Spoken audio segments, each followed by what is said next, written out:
It is Therapy Thursday. Happy Thursday. Welcome, welcome, welcome.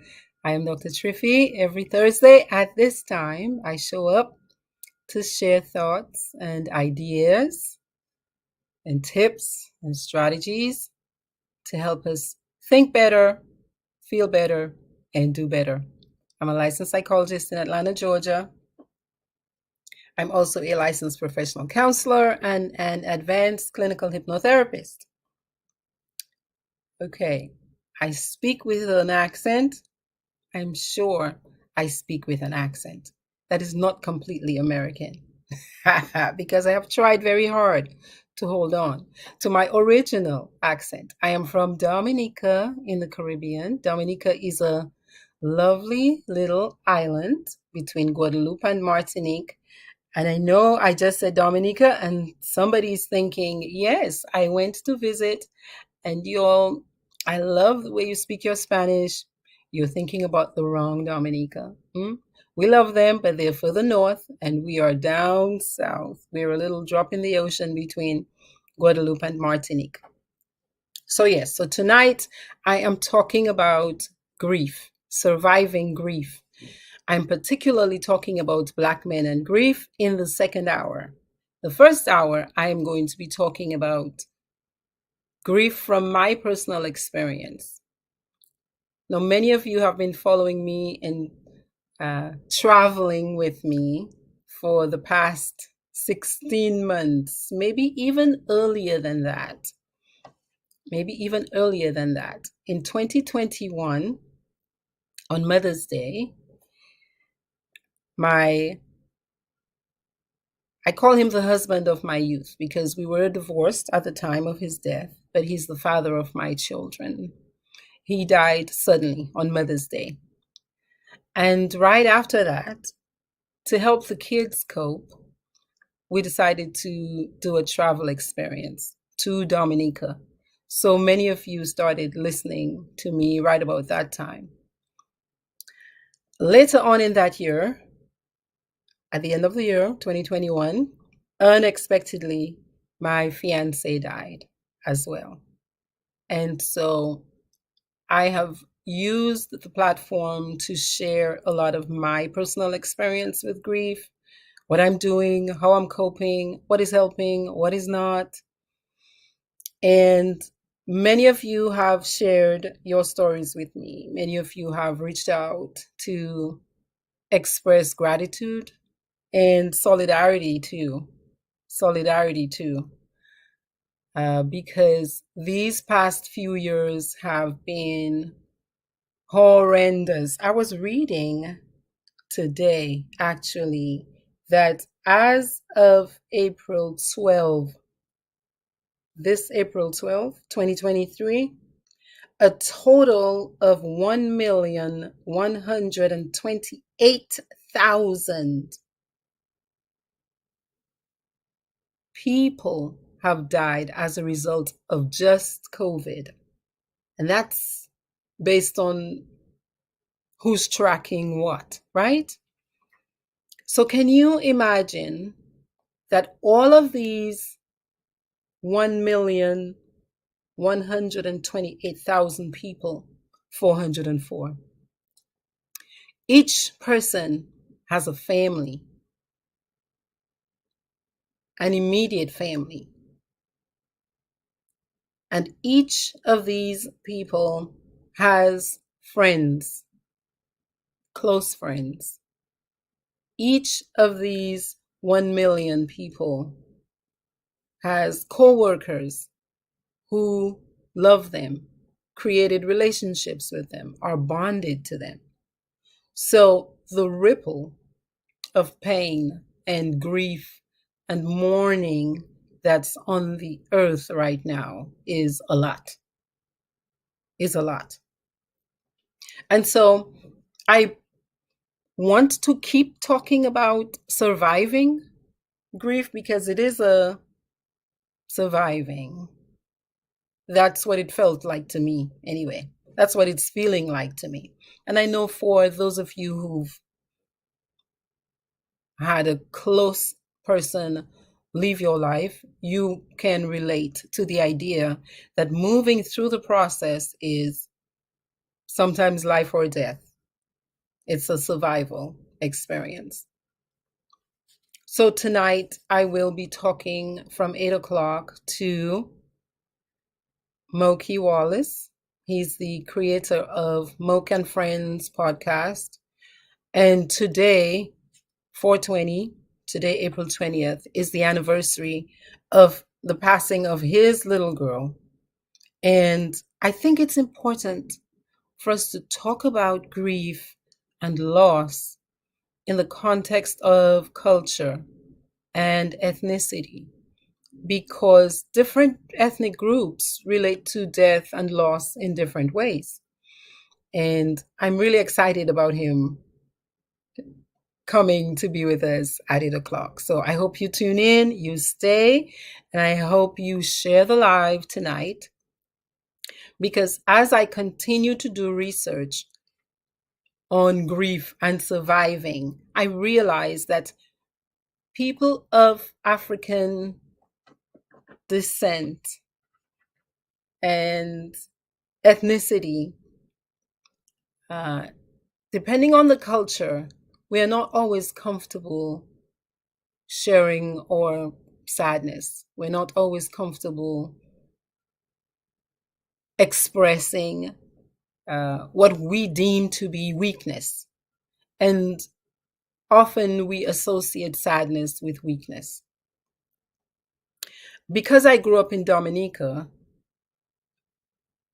I have a bit of a different experience when it comes to how you process death and loss. Because one of the things that I think Dominica does well is that we honor our dead, and family members and loved ones have permission to grieve, have permission to grieve for as long as they want to. They actually, in the culture, used to be almost a systematic process of grieving, where family members in the first year wore clothes to signify the level of attachment to the person that you had lost, and also giving a signal to the rest of the community that someone was in their first year of death. And we speak a language called Creole in Dominica, which is an amalgamation of English, French, African, and some other European languages. And the concept of mourning and recovery that used to be a big part of the culture, we called it wearing day, D-E, day. It's actually a French word, D-E-U-I-L-L-E, that parallels that idea. And so the mourners, the person who had lost someone, would wear the first year all dark colors, black, and perhaps in the second year you might wear navy blue, and in the third year you might wear brown, white, lighter, as if you were coming up essentially out of the grave. Because grief can take you down to the grave with the loved one that you've lost, emotionally and psychologically. And for some of us, physically. I say for some of us physically because there are actually some syndromes, like broken heart syndrome. Some people call it widow's syndrome, where after a loved one passes, the spouse might actually suffer what is called broken heart syndrome or Takotsubo cardiomyopathy. Some people actually die from the heart pain, from the broken heartedness, from the level and intensity of physical pain that your body actually experiences as you suffer the loss. I saw a picture recently where one of my fellow therapists, she posted a picture that reminds mourners, people who are grieving, not to stay buried with their dead. because it can feel like that. And so in this hour, I'm sharing some of what I've been doing, and that I've given myself permission to do, to recover. To recover. When you're faced with a problem, it is in your best interest to first appraise the problem, look at the problem, and identify whether or not you have the resources to manage the problem. Go up to it, investigate it. So I remember in December of 2021, clearly realizing that my recovery from my fiance's loss was going to take time. It was going to take time because I've had a similar experience of loss as a human being. My mother, when I was 21, died in a kind of sudden, dramatic way as well. And that experience in 21 took me back there. And I realized, you're going to have to do some work.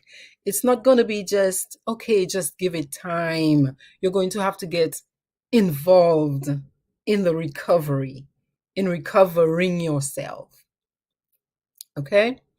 And so one of the things that I began doing was writing little lists and notes in my phone.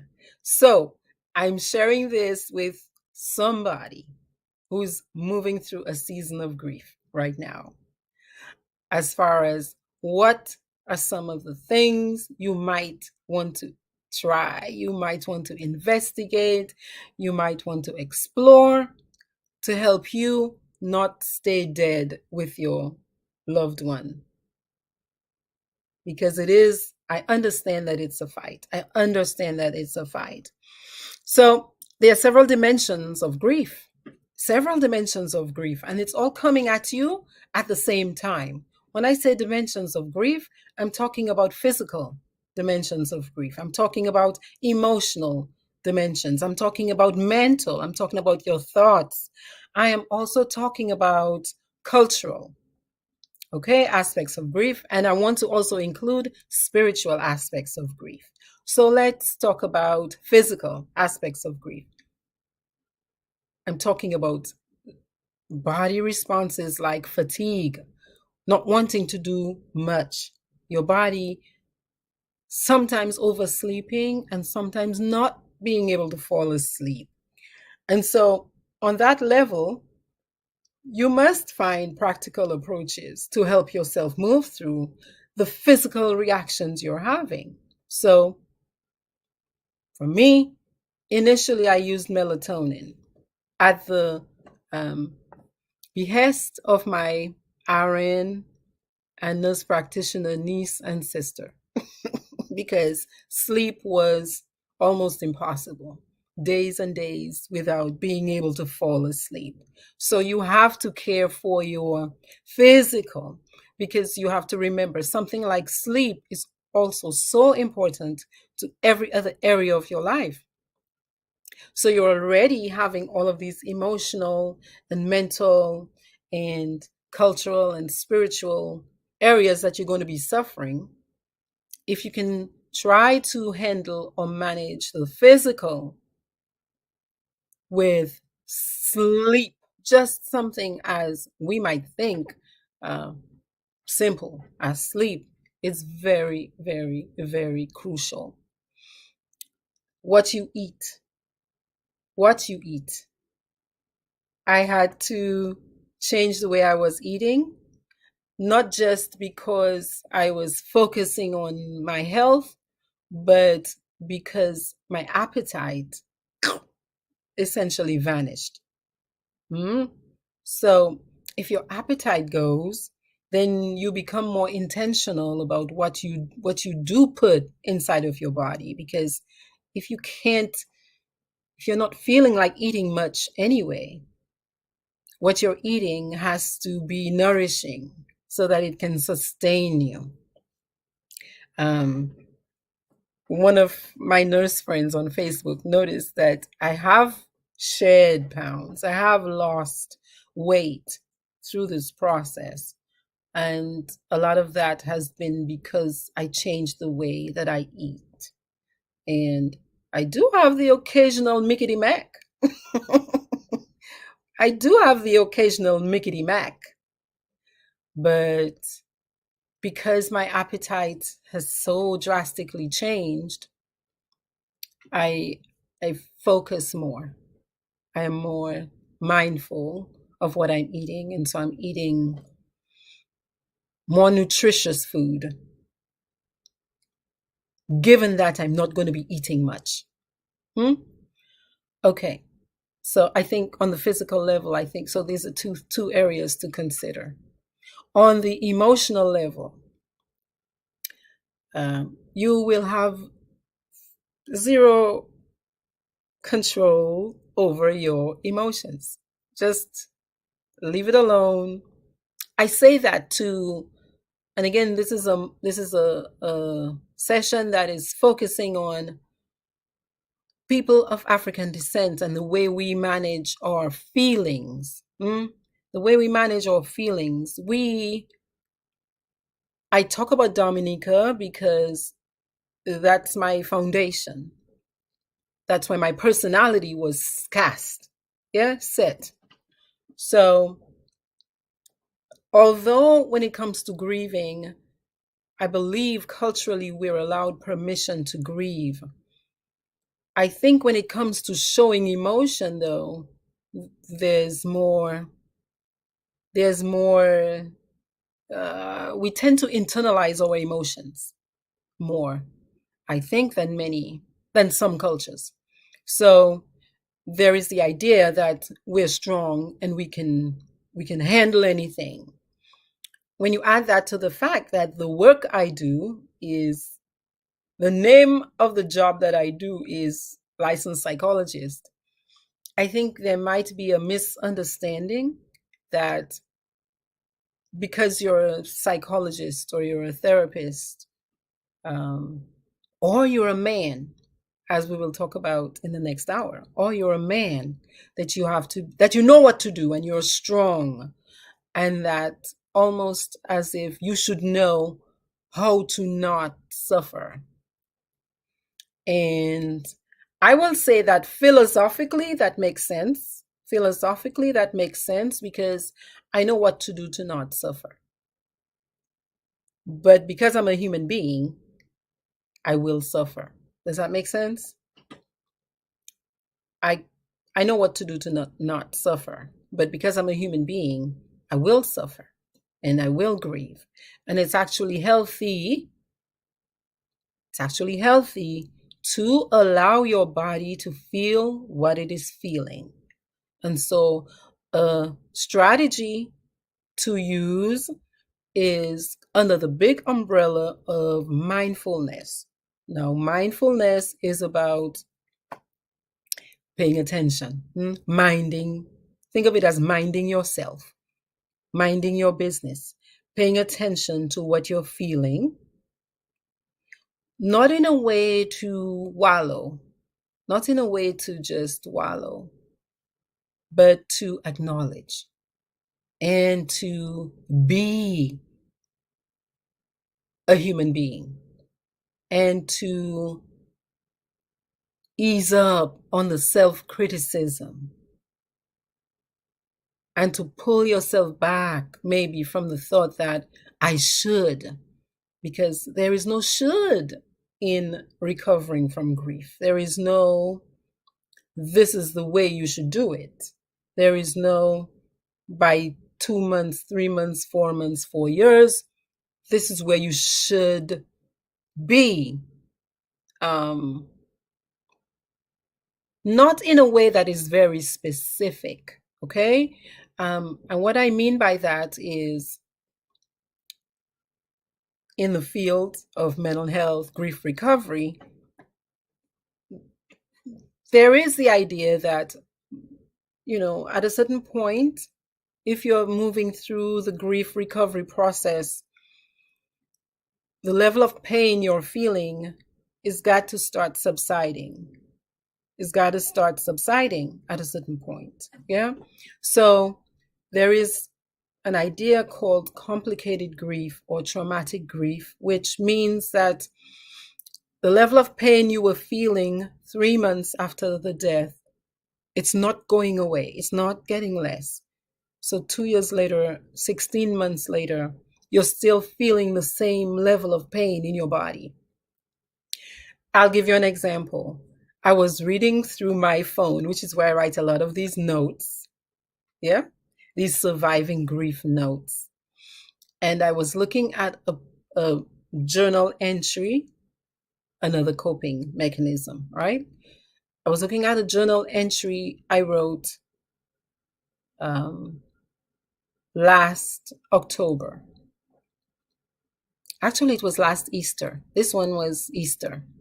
And I did what in psychology we call SUDS. SUDS stands for Subjective Units of Distress Scale. What that means is that you, at any point, if you're in any kind of suffering, mental suffering, emotional suffering, physical suffering, you can do an assessment of the intensity of the pain you're feeling from your point of view, from your perspective, on a scale of 0 to 10, with 0 meaning I have no pain, and 10 meaning I cannot stand it. Where are you? And so last Easter, I wrote 8 out of 10. Last Easter, on that Easter day, I was feeling at an 8 out of 10 in the level and intensity of pain. And I looked at it today and did what in mindfulness we call a body scan.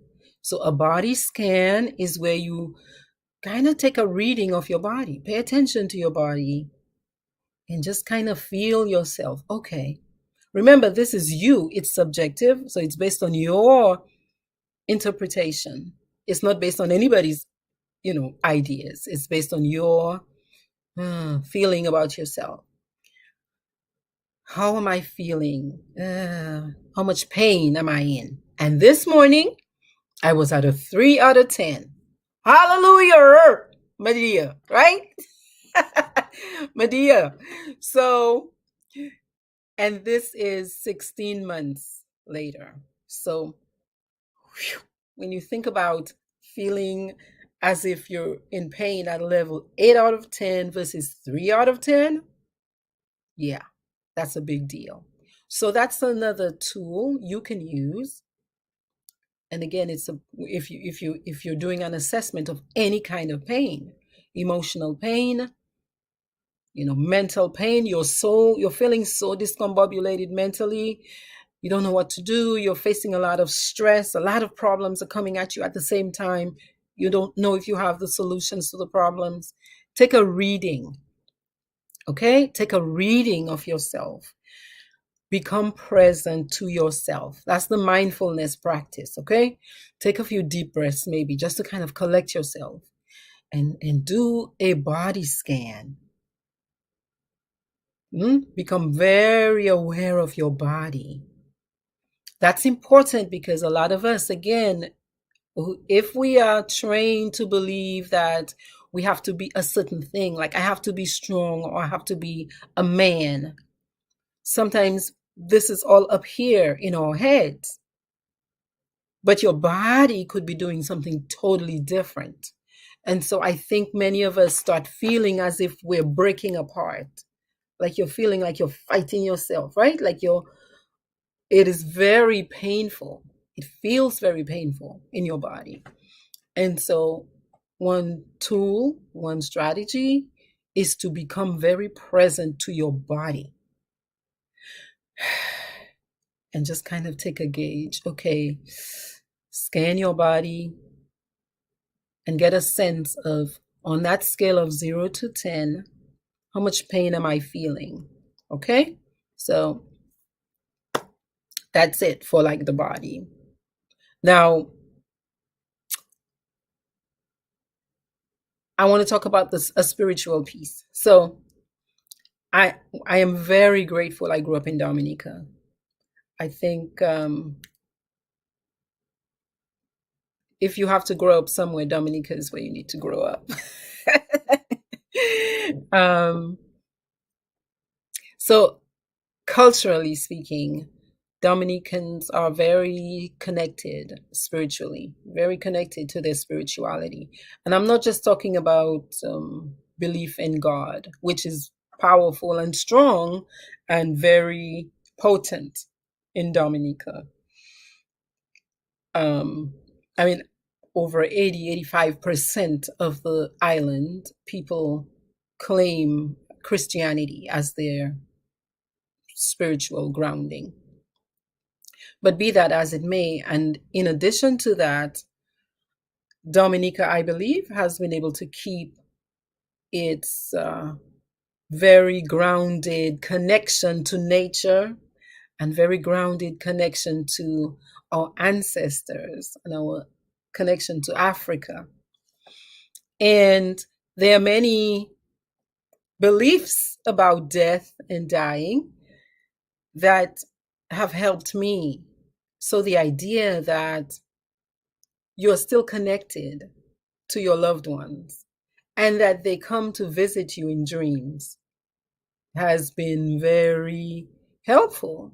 So I have found myself paying attention to my dreams and looking forward to my dreams and using information from the dreams to support my recovery. So to help me feel better, to help me continue moving forward in life. Yeah. So I want to encourage you, if you are moving through a season of grief, to pay attention to your spiritual connection, whatever that is, or whomever that is for you, and to use that connection. In that category, I would put my reliance on prayer and meditation. And I will include hypnotherapy in there because I use all of those to help me on the mental aspect. Because on the mental aspect, you might be dealing with thoughts like when death happens, especially of somebody so close to you, you start asking big life questions like, God, what are you doing? What are you trying to do to me? What are you trying to say to me? Why me? Why now? Did it have to happen like that? Things like that. And those are questions that who has the answer to that right away? But from my experience, if you have spiritual tools, because these questions are big life spiritual questions, if you have spiritual tools, you can use those tools to help you find relief, to support your recovery process. And I'm saying it I'm saying it as a psychologist because when you're trained as a mental health practitioner in the academic programs, you're not often encouraged to lean into spirituality as coping. Those are often kept separate for fear of stepping on people's toes, for fear of perhaps suggesting coping strategies that are not evidence-based, meaning there's not been research to back it up. But from my personal experience, I have found my spiritual practices to be very helpful in that it's been able to help me answer questions that I don't know that I can answer psychologically or, like just from a logical perspective. Does that make sense? All right. So those five dimensions, like emotions, spirituality, mental, with that thought life. So that thought life, let me tell you. Okay, so with the mental aspect can also be very overwhelming because you're just thinking about everything. It's a highly ruminative time. Highly ruminative time.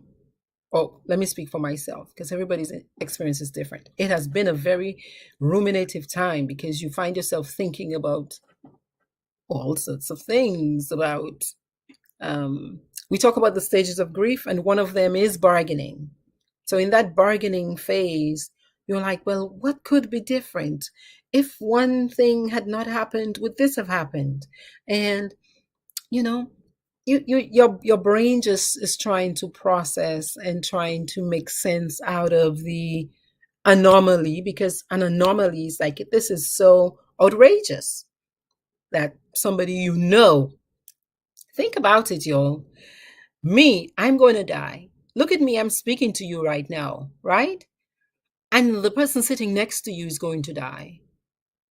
And I'm talking about it like I think we need to become more comfortable with it because it's a definite, you know? That child you love might leave before you, like my cousin who's coming at 8 o'clock, might leave as a baby after you had time to become so attached, but way before they've been able to do anything tangible in the world. What do you do with that? It's like, how do you make sense out of life after that?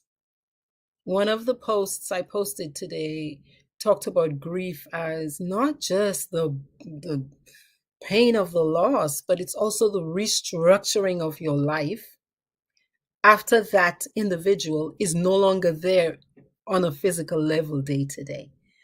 What is going to be different about your life? The things you used to do, you can't do it anymore with them. You can do it, but not with them. Hmm?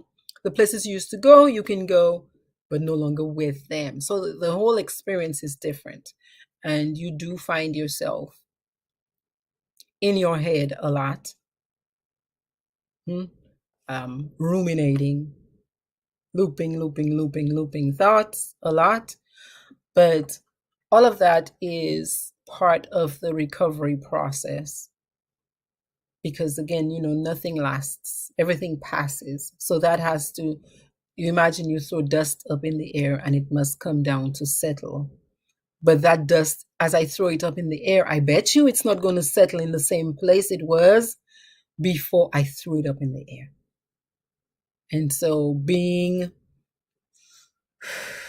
willing to follow life to see where that dust is going to settle, how it's going to settle, what can I do to make sure it settles in a way that is in my best interest as well. These are all of the questions that you're asking yourself I'm asking myself as I process and as I move through grief. So I'm going to share some lighthearted um, coping strategies that I wrote. I wrote those last year while I was in Japan. I was being silly and I was feeling silly and I was talking to Campy on my phone, So I'll share those with you after I take some of your comments. So let's see who's with me tonight. I hope you all are doing well. Somebody's wishing me a blessed evening and I'm wishing them a blessed evening too. Somehow StreamYard is reading you as Facebook user. I appreciate you. I am doing well. I am doing well. Thank you, Kimmy. Kimmy says, sorry for my losses. Here's what I know for sure. Again, I read that, just from COVID, y'all, over 1 million people, just from COVID deaths. Think about all the other losses, right? We've had. And each person has a family, mother, father, kids, wives, husbands, friends, aunties, uncles, nieces, nephews, people who were close to them. So that ripple effect of that one person being pulled out of life, it just spreads throughout a community. And so I just sending a lot of love to those of you who are walking on this journey, because The other thing to remember is that even if all of these people are moving through their grief, grief is such a lonely process, because even if you've got a twin, that person is not in your body, so they can't feel the way you're feeling. They're not experiencing what you're experiencing. They're experiencing their experience, even if both of you lost your mom. So that adds to the loneliness of the grief experience. Yeah. Hi, cuz. How are you, Christopher? Good evening, Havis. Jalapwet, Sakafet. Jacqueline, who lost her mom, says, even after 9 months, it's like her heart can't wear bright colors. She says, I still visit the tomb of my mom occasionally, as recent as yesterday, saying things and doing things that she would have liked to hear and see as if she was alive. That's beautiful, Jacqueline. And that is one of the spiritual, and I look at it in the spiritual category for me, because that's one of the things that I do that I find the most comfort in. Just going to be by the grave, hang out, and talk as if we're having a real conversation. Sounds kind of weird, but very soothing. Weirdly soothing. I never thought the cemetery would become a travel therapy site, but yeah, it's a beautiful place. It's a beautiful place for me right now. It does make me feel better. It does. I hear that. I really hear that. Osmosis React says 100%. It's hard for people not going through grief to recognize the signs of somebody going through their waves. I love the way you say that, Osmosis, because today I was thinking of, I use the phrase surviving grief, but it's like surviving a tsunami. And I have the image of the tsunami that hit a few years ago. Was it Sri Lanka? It just keeps coming. And when you think there's no more, there's more coming. And it just tosses and turns everything. Yeah. And it's like you're trying to put things back in order again. You're trying to put life back in order again. Yeah. And it is hard because, and I have compassion for people who are not understanding, or who cannot relate, or who even get irritated with people who are grieving. I have compassion. I have come to a place of compassion. Let me be more clear and honest with that. Because in the beginning, it irritated me to no end, when people thought, you know, why are you grieving so much? Or why are you grieving so hard? Or it's going to be okay, buckle up. That kind of approach was very hard for me to receive or understand.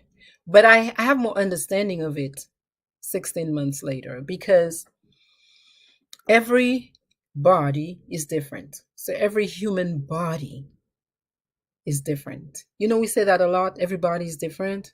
But separate the word, like break the word apart. Every body is different. The brain chemistry is different. Your life experience is different. We grew up in the same house, but we are completely different people, even if we were raised by the same parents. Because I'm different, my parents will have treated me different. So my body, I am going to have a different experience with these same set of facts as somebody else. And so it is hard for other people, for some people. I think people who have been through deep pain and deep hurt, it's easier for them to feel or empathize. But there are some people who have not had, like that experience is very remote for them, or they're just wired in a different way, and so it's harder for them to get it. Hmm? Get it. So I if you are the one who's grieving, my invitation to you is, if you're feeling that from people around you, to acknowledge that, to bring it up to them and say, I understand you have a right to tell me to do XYZ, but this is how I'm feeling right now. This is what I'm doing right now. This is what I'm thinking right now. I promise you, I'm doing the best that I can. What do you think about XYZ? What I mean is to articulate what you yourself are feeling to the people around you.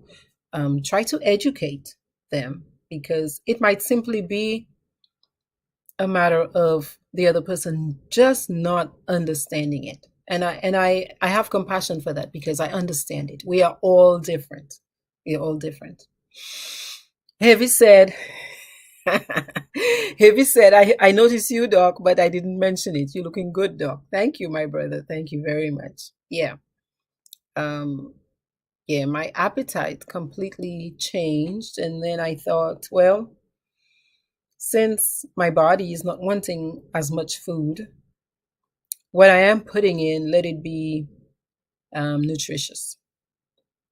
Good night, Christine. Hi, Anthony. Good evening to you. Hi, Winsty. Winsty says, I feel you, doctor, because my grief doesn't go away at all, man. It still feels like too much pain, man, but that too will pass. I get it, Winsty, and I'm sending you support and encouraging you to hold on to that understanding that that too will pass, because we know that's a principle that everything passes, right? In the meantime, though, it is quite okay to acknowledge that it is hurting like. So there I would encourage you to do the suds, where you just kind of check in with yourself from time to time. And the suds is subjective. It's you doing an assessment of where you think you are. So on a scale of 0 to 10, how much pain am I feeling today?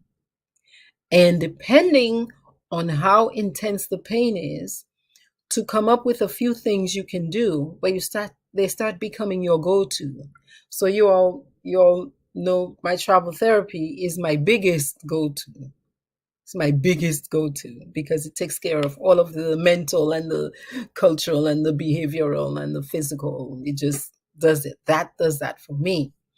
But it might be to go take a walk along the beach. It might be to go exercise. It might be to go cook a little meal where you're just paying attention to the food and being very intentional about what you're cooking. That might be it. Or it might be talking to a friend. It might be listening to a podcast. Yes?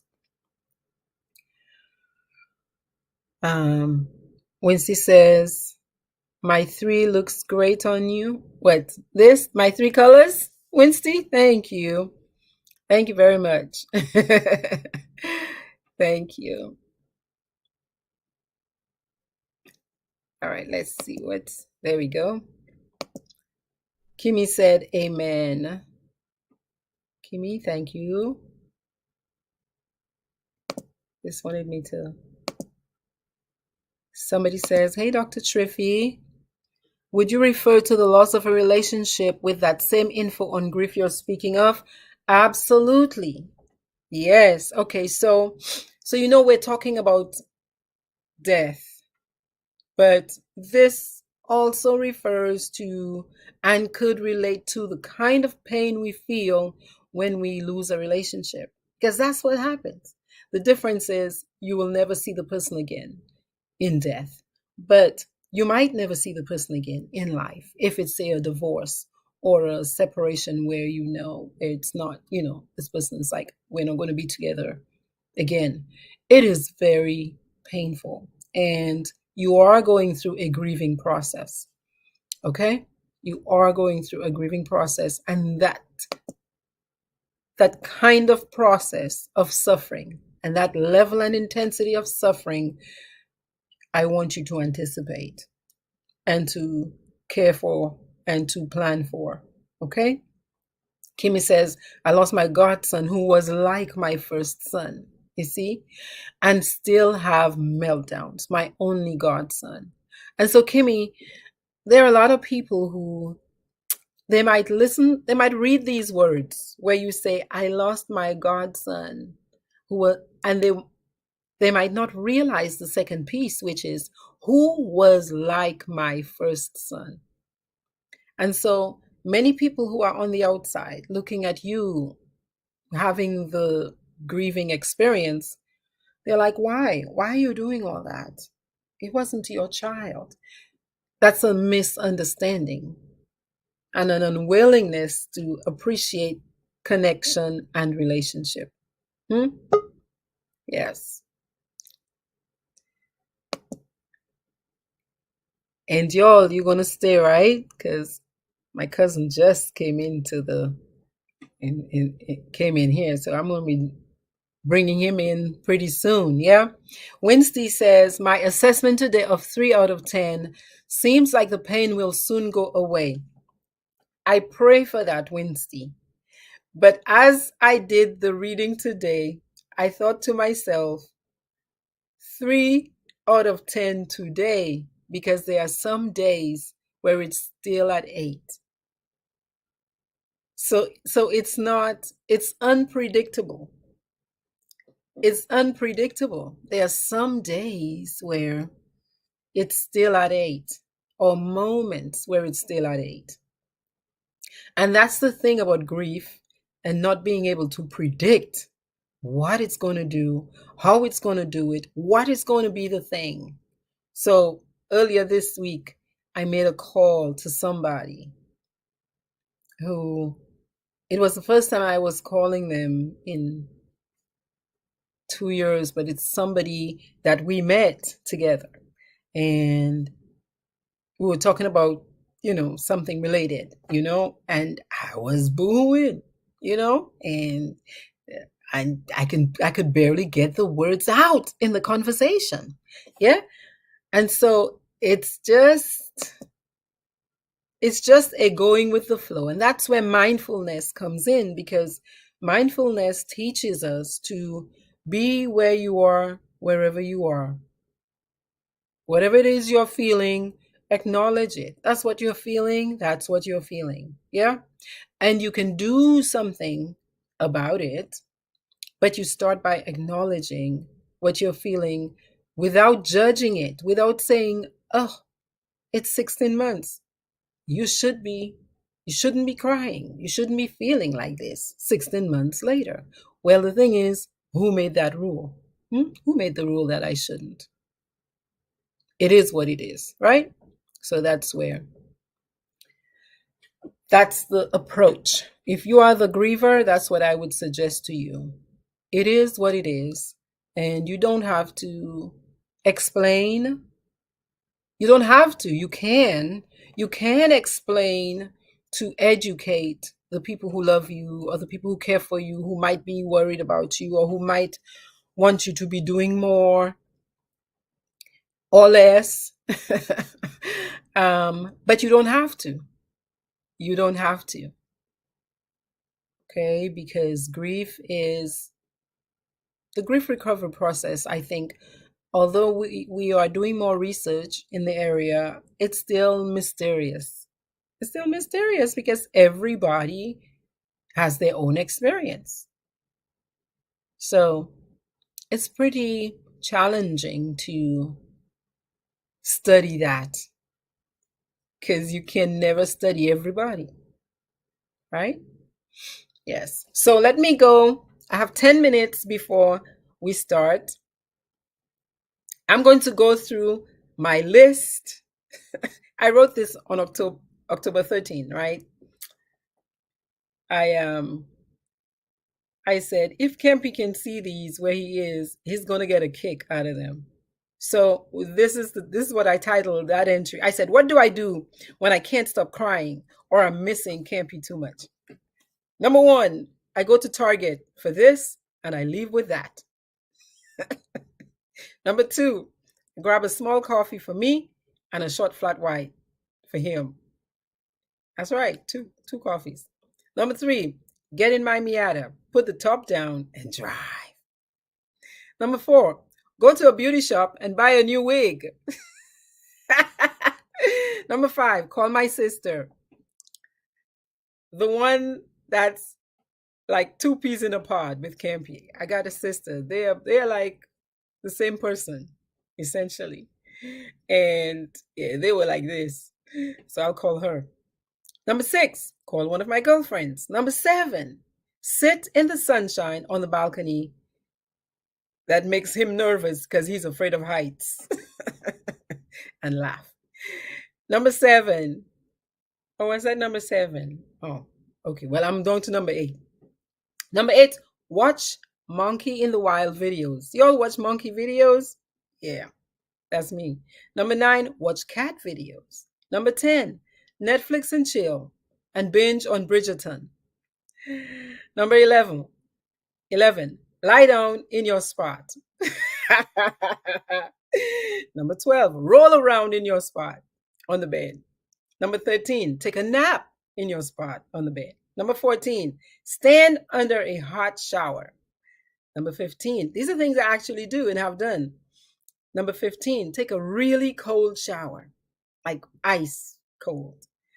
Number 16, do the mini Wim Hof method, which is you take a really hot, let the water get real hot, and then real cold. 17, take a warm bath with Epsom salts and scented candles and red wine. Number 18, watch South Korean dramas. Number 19, do a Facebook Live on surviving grief. Number 20, text the boys my favorite pic of you. Number 21, watch Turkish dramas. Y'all, I'm a weirdo like that. Like, I like the South Korean and the Turkish dramas. Number 22, go to the sauna at the gym. Number 23, run on the treadmill. Number 24, go to the Korean spa for a body scrub. And jump in the hot and cold saunas. Number 25, create pretty cool stuff on Canva. 26, go to one of your favorite restaurants. 28, 27, watch the sunset from the balcony. 29, have a cocktail as the sun sets, y'all.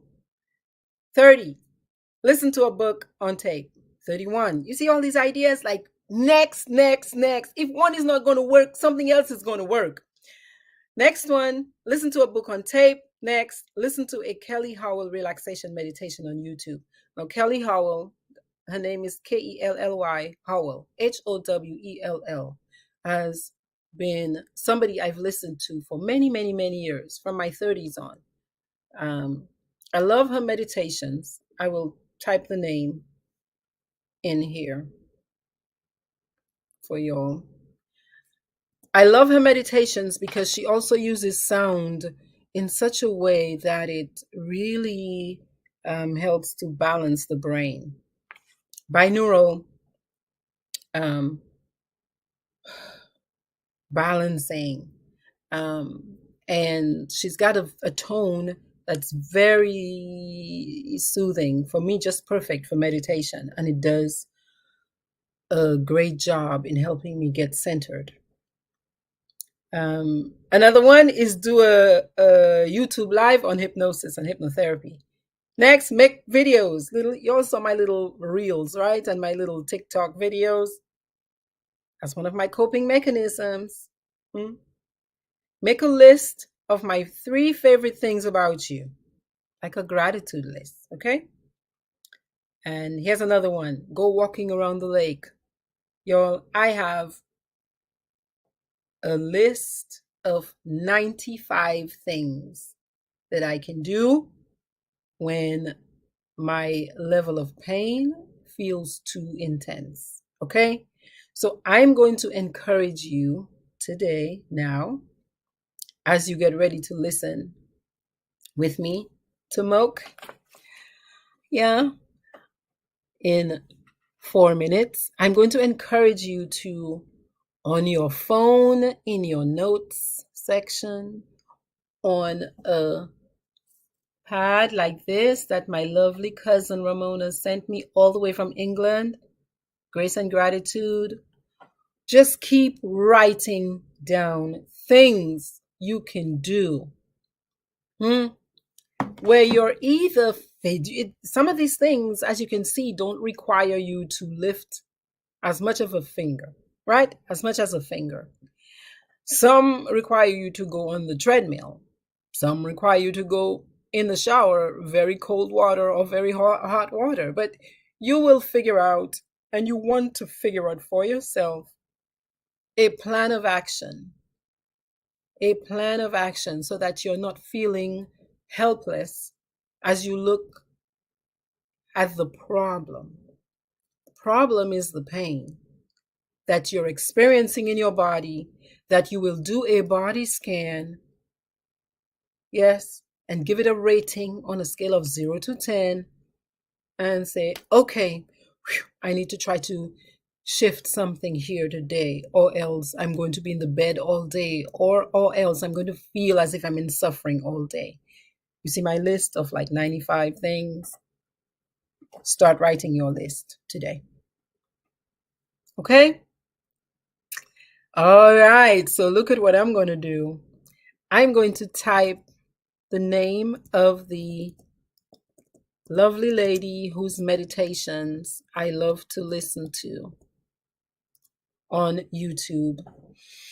And if you suffer from anxiety, if you suffer from, gosh, if you're feeling pain in your body, if you want some mental relief, some emotional relief, and you want to explore meditation, I have referred so many of my clients over the years to her meditations because they have worked for me personally.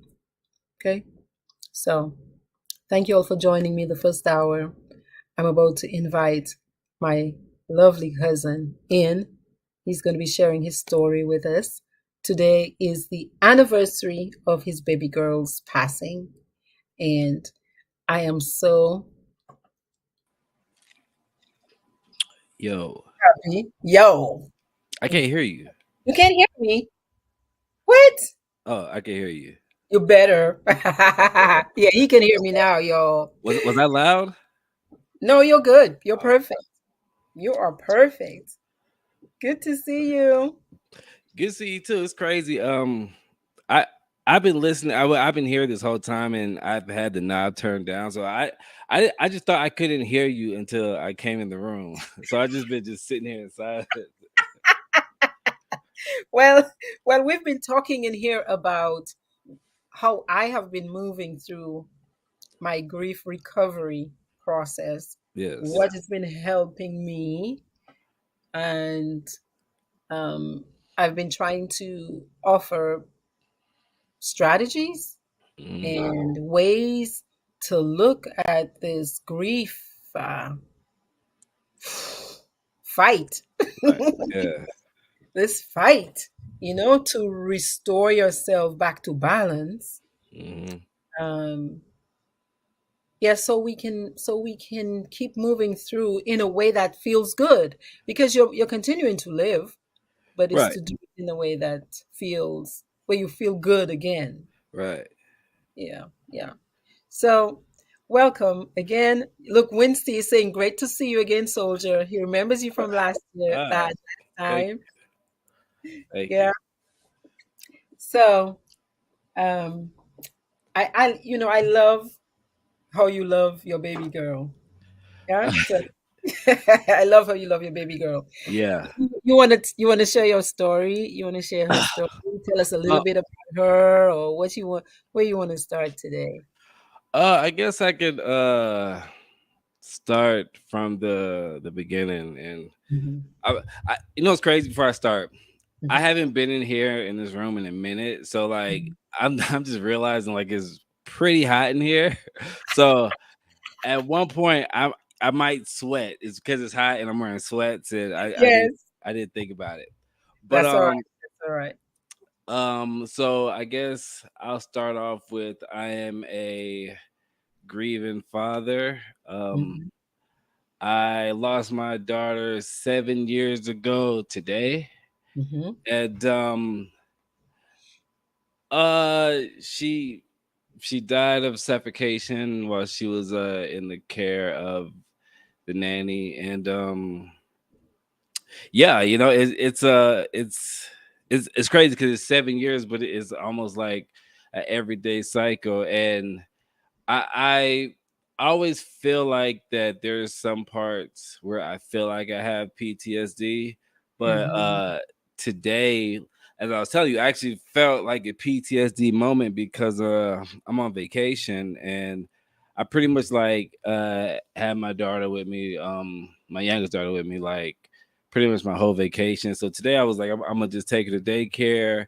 I'm gonna get a haircut, blah blah blah, whatever. And I was on the way to take her to daycare, and Mhm. then I guess today hit me, and everything that happened hit me, and I was like,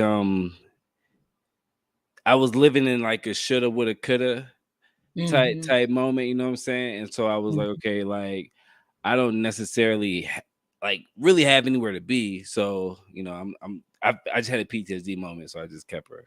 So essentially, you had a flashback Right, of that day, right, and you have a baby girl right now, and you thought to yourself, although she typically would be at the daycare today, I'm not gonna. No, she's staying with right. me. Yeah, yeah, Mhm. and for some reason, like you know, it just it made like all the sense to me. And so but like it thinking about it, like it didn't feel good, you know what I'm saying? Like it was like Mhm. one of those, I wish I had this intuition. And you know, and I was like, nothing probably would even happen today, but Right. that's just how I feel.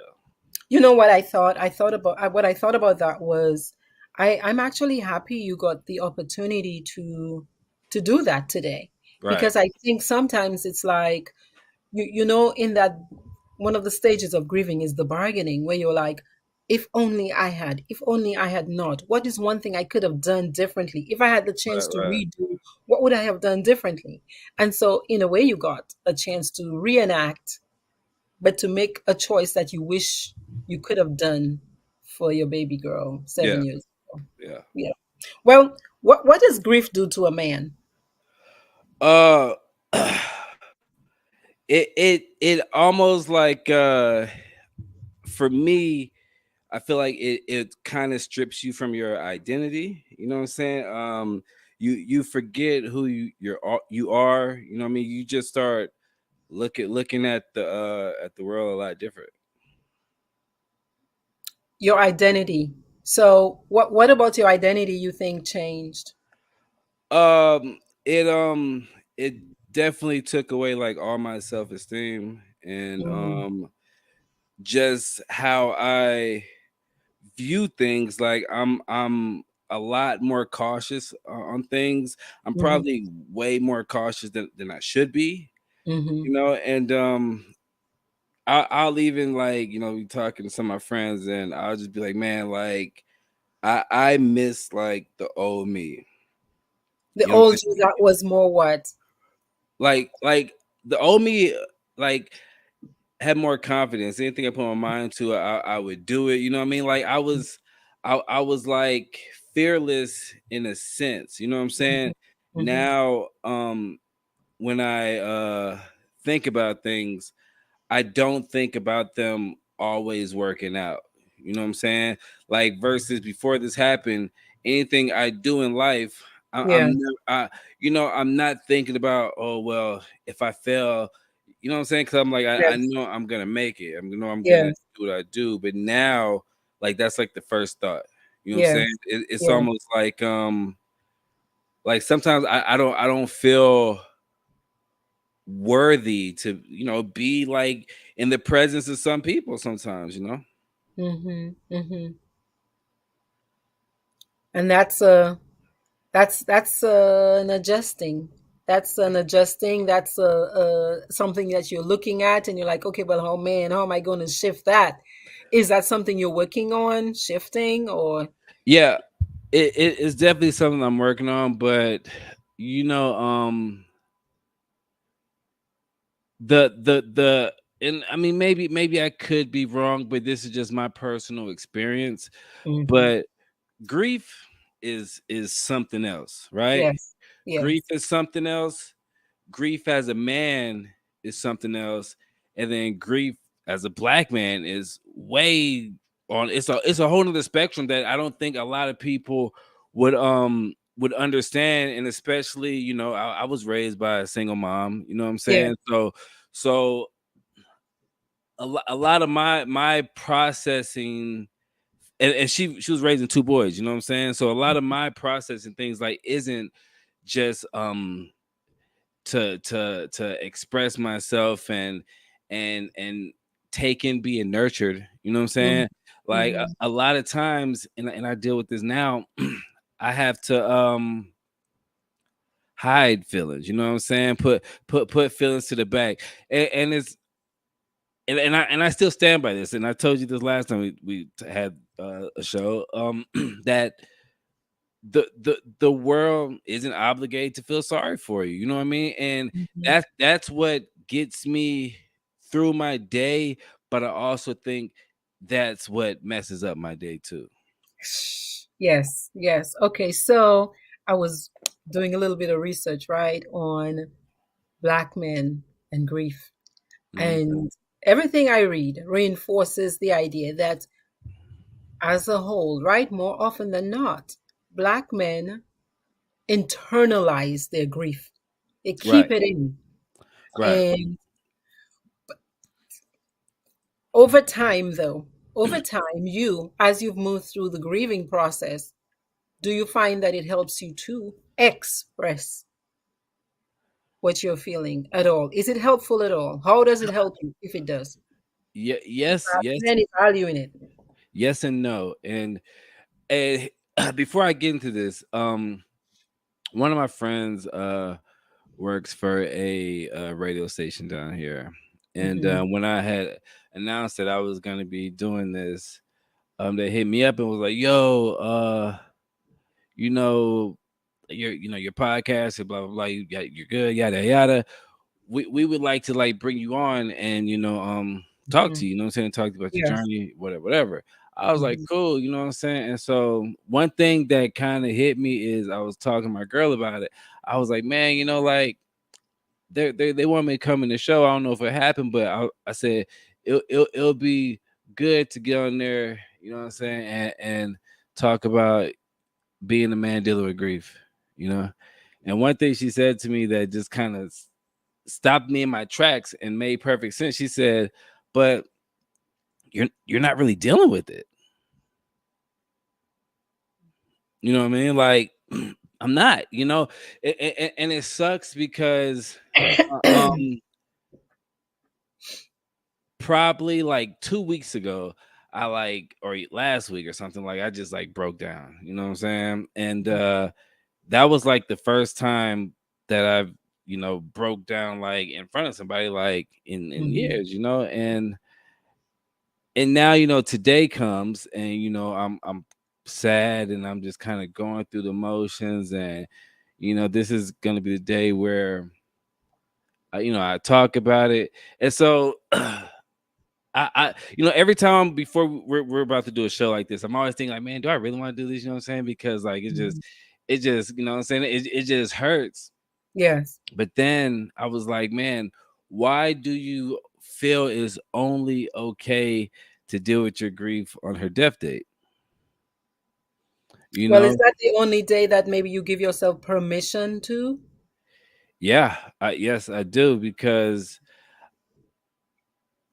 I just think as black people or a black Hmm. man, I guess speaking for me, that it's I don't think people understand how hard it is to deal with grief. You know what I'm saying? And I don't think people understand that, like, if if you're gonna deal with your grief, I have to like 100% be okay with that. You know what I mean? Like Well, tell I me more. Tell me more. You say if I'm going to be dealing with my grief, the other person has to be 100% okay with that. Do you think they have to be 100% okay with it for you to deal with it? well, What no. do you mean by that? Well, I no, okay. Uh Wrong words. I feel like that they have to understand how this process may be. You know what Mm, I mean? I was at work one day, and one day I'm just cool, talking to everybody, whatever, whatever. And then a couple days go by, and I'm just like, not really, feeling it. And yeah. so me and my supervisor are pretty cool. So he was just, like, what's up, and so I told him, I said, hey, sometimes I go through these like depression stage. This is what happened to me, yada yada yada. And so for me, I'm putting that out there. You know what I mean? Mhm. So I'm letting you know, like, hey, some days I may be good, some days I may be bad. Like I tell people, I would never disrespect you, do whatever, but some days I may be all in your face and high, and some days I might avoid you. And Let me so, ask you this. Okay, so let me ask you this. What then can people around a grieving black man do? If you, like you just described, this is the way you were raised and trained, right? right, Like to keep it in. right, But we know it's better. It's more efficient. It helps you move through if you can process, yeah, maybe right. express sometimes. So how can people around a grieving black man support him to help him do that more? Because that's what your girl was on to today. Right, right. I think that you know, you have for me, you have to be okay with how okay with me might be moody. You know what I'm saying? Exactly. Like Exactly. so I'm not saying that somebody has to accept the way someone grieves, but you just got to be aware, you know what I'm That's saying, right. that like, That's right. if I'm like this, it's Yes. because XYZ. And Yes. and I try not to go that route, but Yeah. I there's been at least like 4 times within the past like 2 years that either I was at a job or a school or something, and I just had to say that, you know what I'm Yeah. saying? And so people, understood that they didn't treat me different, but this is just my disclaimer, and Mm-hmm. but it's a gift and a curse, because just like how you would want somebody to understand, you know what I'm saying? But Mm-hmm. as a black man, sometimes it's hard to even put that out there, because you feel like it's a sign of weakness, or you feel like, oh man, like, she's been gone for 7 years, like, oh, you know what I'm saying? So in my mind, I don't talk a lot about it, Mm-hmm. because I'm always worried about, I don't want to mess up this person's day. You know what I'm saying? Mm-hmm. Like me and a coworker were talking about it, and we were talking about the situation. I told him, and he was just like, "Man, I'm about to, come to tears." And I'm just like, "Oh well, whatever, yada yada." You know what I mean? Because I talk about it so much that I can, talk about it without being hurt. And so while they're like, "Dang, like I feel bad for you," I'm just going on with the conversation is normal. So in my mind, I'm like, I don't like for somebody to feel bad for me for telling them something. You know what I Well, mean? let me ask you this. Is it that they're feeling bad for you, or they're being a human being and having a human being response of, say, empathy or Right. wanting to offer support? Right. They're being a human being. The second Mhm. way you said all that, they're being that. And see, Mhm. in my mind, normal me would know that. You know what I'm saying? Yes, But but yes, but yes. but grieving me may know that, but I'm still gonna Mhm. take it as such. You know what I'm saying? Yes, Because yes, yes. I feel like, you know, I talk about it a lot, or some days like it'll bring me down out the blue, and so I'm always, you know, I don't want to mess up nobody else's. You know what I'm saying? So I point blank, I have a hard time like expressing myself. Like I have to be to the point of explosion to really express myself. Let me a question I would ask is how's that working out for you? What do you mean? I mean, is this a strategy that you find valuable? No, because I want to be able to express myself. You know, when whenever and it's weird because I don't you know talk like this or speak in this sense unless like we're doing this. You know what I mean? So we're doing this, and so for me right now, it's I'm trying to bring awareness. You know what I mean? But when you're in that predicament and Mhm, you're really having to, because right now I'm expressing myself in a different way. You know what I'm mhm, saying? I'm expressing mhm. myself in a speech type of way versus As opposed to you sharing your right, emotion. and me being hurt at the time and feeling Mhm, sad, and mhm. so I just I don't know, like I'll express myself and then I'll just kind of stop because I just feel stupid. I just feel like, yo, why are you doing this? And again, and again, that's just based on what your the words you're saying to yourself as Right, you're expressing your feelings. And you right, also said that that might be based on the fact that you've been kind of trained to keep your feelings inside and to. right. Mhm, mhm. Okay, so on the since you save this for us to do once a year, Hmm. and I'm with your girl on that.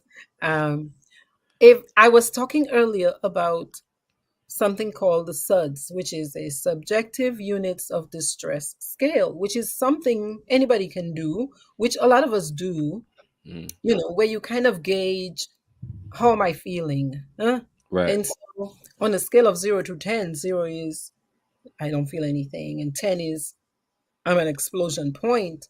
Most days over these past 7 years, where is your pain level on a scale of 0 to 10? Most days. And has that changed? Is that changing as, because this is year seven? Yeah, it's it's weird. Um because I go through a phase of just of just kind of just numbing myself and how I deal with it because you know like probably like maybe a year or two ago I accepted the fact that she was gone. Hmm. You know what I mean? And so now I'm um I'm pretty much like 95% accepting, but I'm at the point of accepting that I have to like live with this. You know what I'm saying? Hmm. This is Hmm. like a jail sentence. You know what I mean? Right. So um I like it's tough because some days like I would be hypersensitive on the situation. Like we were watching I don't know if you've seen the show called The Last of Us. It's a PlayStation game too. But Mhm. it's on HBO and it kind of follows how the game goes, like the series. So at the beginning of the game it's about Mhm. zombies and stuff and whatever happens, this guy his daughter gets shot and killed. You know what I'm saying? So Mhm. they show that in the game. It's very dramatic. So I probably played this game maybe in like 2012 or something like that. So the Mhm. show came on and I was good. Good. Me and my girl watching it, and then that part happened. Mhm. And like I just lost it. Like I just broke down, you know what I mean? Yeah. But there's a lot of times where I feel like there's a lot of stuff I don't care about. and I feel like that is it's my pain, but it's almost unfair. You know what I mean? Because if somebody comes to me and says, "Hey, I don't know, my dog Something ran," terrible happens to me to them. in my mind, I'm like, well, it wasn't as bad as, you know what I'm saying. So I'm like, oh, and that for me isn't right because I'm just judging people on things that they haven't been through, that they may not have going through, but it's a large scale. You know what I'm saying? So I was there, about to say, go go ahead. ahead. Yeah, I There's was about time, to say you judge yourself a lot, eh? right? Yeah, because there's times where I care, like I just care. You know what I'm saying? But then Mhm. there's times like I don't care. And I feel like once when I lost Ro, like obviously I lost a good chunk of me, you know what I mean? But I also Mhm. feel like in a sense it kind of made me heartless a little bit. Heartless, or numb. Heartless, No, or no, I no, don't want to feel. no, yeah. Because as as this happened, I went through my stages where I was trying to cope with anything. So, I was using drugs and all, Mhm. all this other stuff. And Mhm. so that maybe 2-3 year period, just Where it you were just just where you were just like it was, you were running the streets. You were yeah, buck wild. yeah, Yeah. you know what I mean? That it numbed me a lot, you know what I'm saying? And Mhm. so Mhm. now I'm back in a normal situation where Mhm. I have a family and things like that. So now it's like I'm getting used to, like, the family life again, you know what I'm Right, saying? right, But I'm right. also I'm also finding myself Yeah. because Ro died at 9 months. Like, she died the day she died, the next day she would have been 9 months, right? Mhm. But now I'm here with Stink, and she's Mhm. about like a year and some change, you know what I'm saying? And Yeah. so I would always tell my girl, like, man, like she'll be doing something. She'll be Mhm. like bugging the hell out of me, something, you know what I mean? And I'm just like, gentle giant, so much patience. And I'm just like, I guess the reason why I am like this because I've never got to experience this.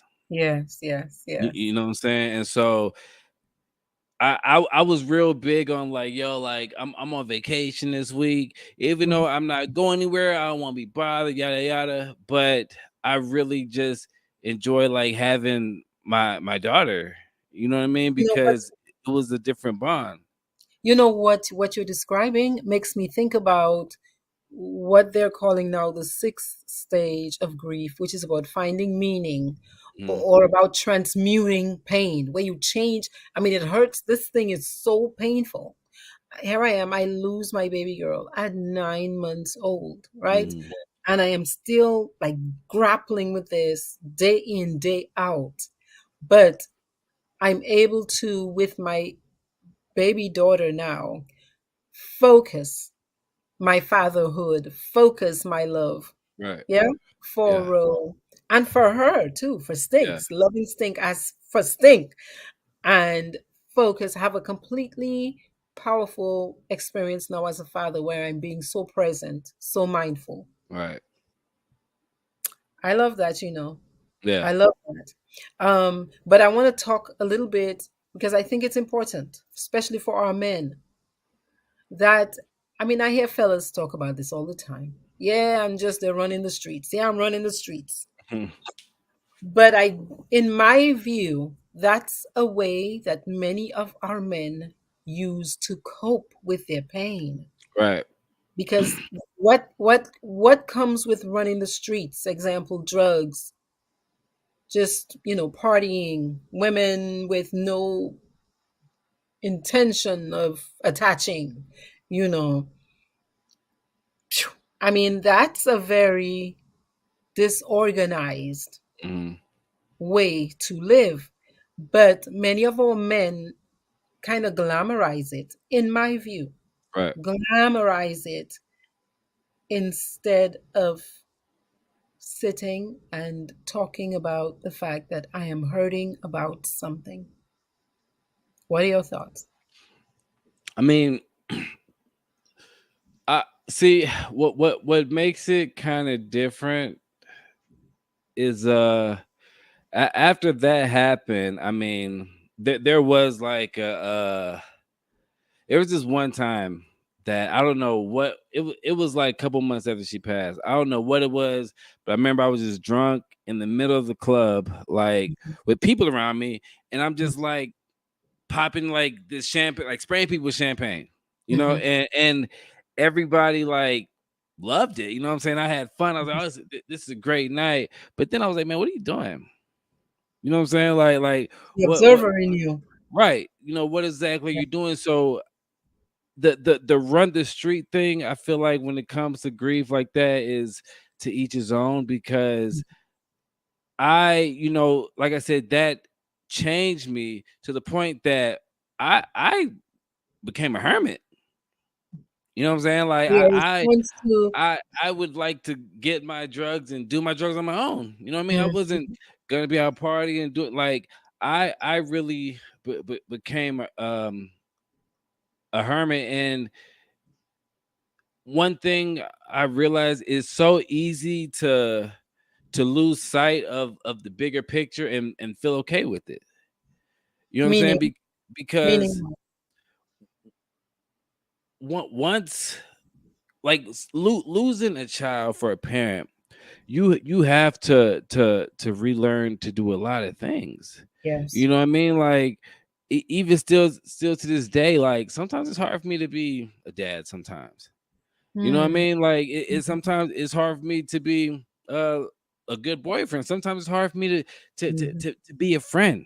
You know what I'm Yeah. saying? So I'm literally having to learn myself, Hmm. and then also learn and accept and be okay with how other people perceive me. Yes. And so Yes. that's the hardest thing, because I ain't gonna lie, like when this first happened, I had a very, very high sense of entitlement. You know what I'm Mm, saying? I mhm. I was I used to compare it and be like, I'm like an old person. I could say what I want, I could do what I Mm, want because I've been through mm, whatever.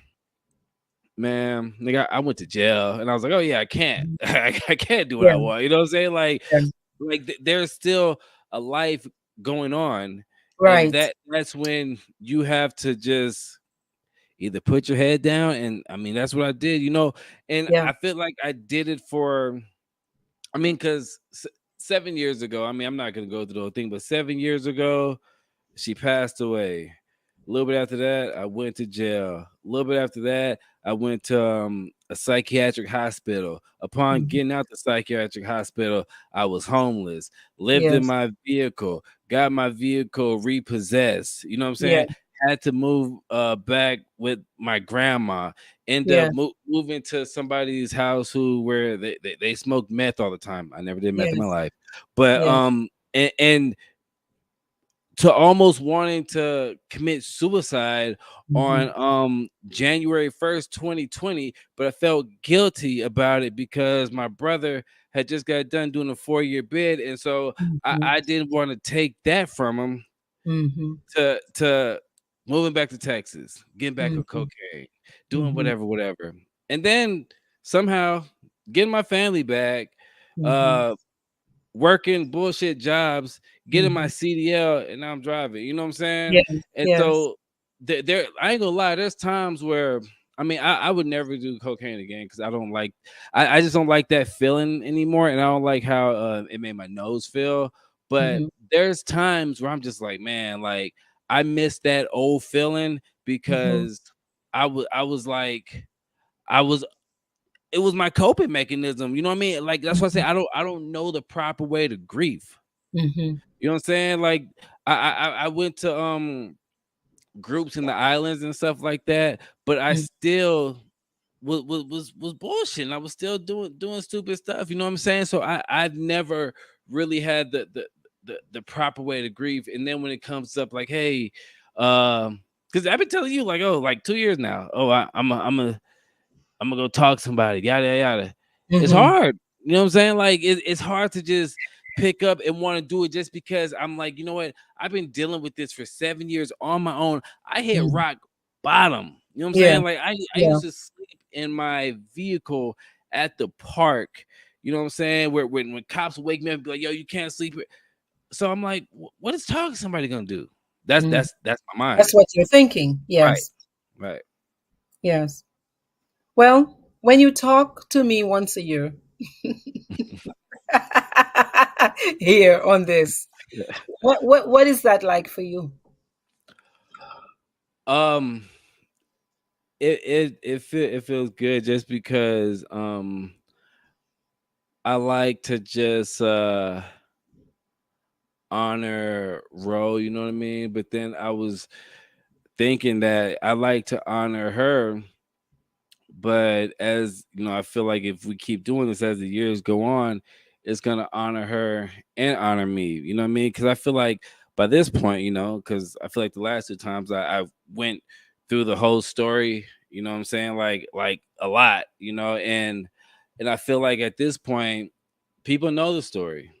You know what I And mean? this and so I'm noticing that as you're talking, and uh, uh, there's also the difference. It's almost like you are. So there's the desolation of your life, right? Right. After grief, and there's the picking up and rearranging things after the tsunami, like things that putting things back into place, which is a big piece. Like you talked about redefining my identity, starting to work, um, maybe not being so caught up in myself, Right.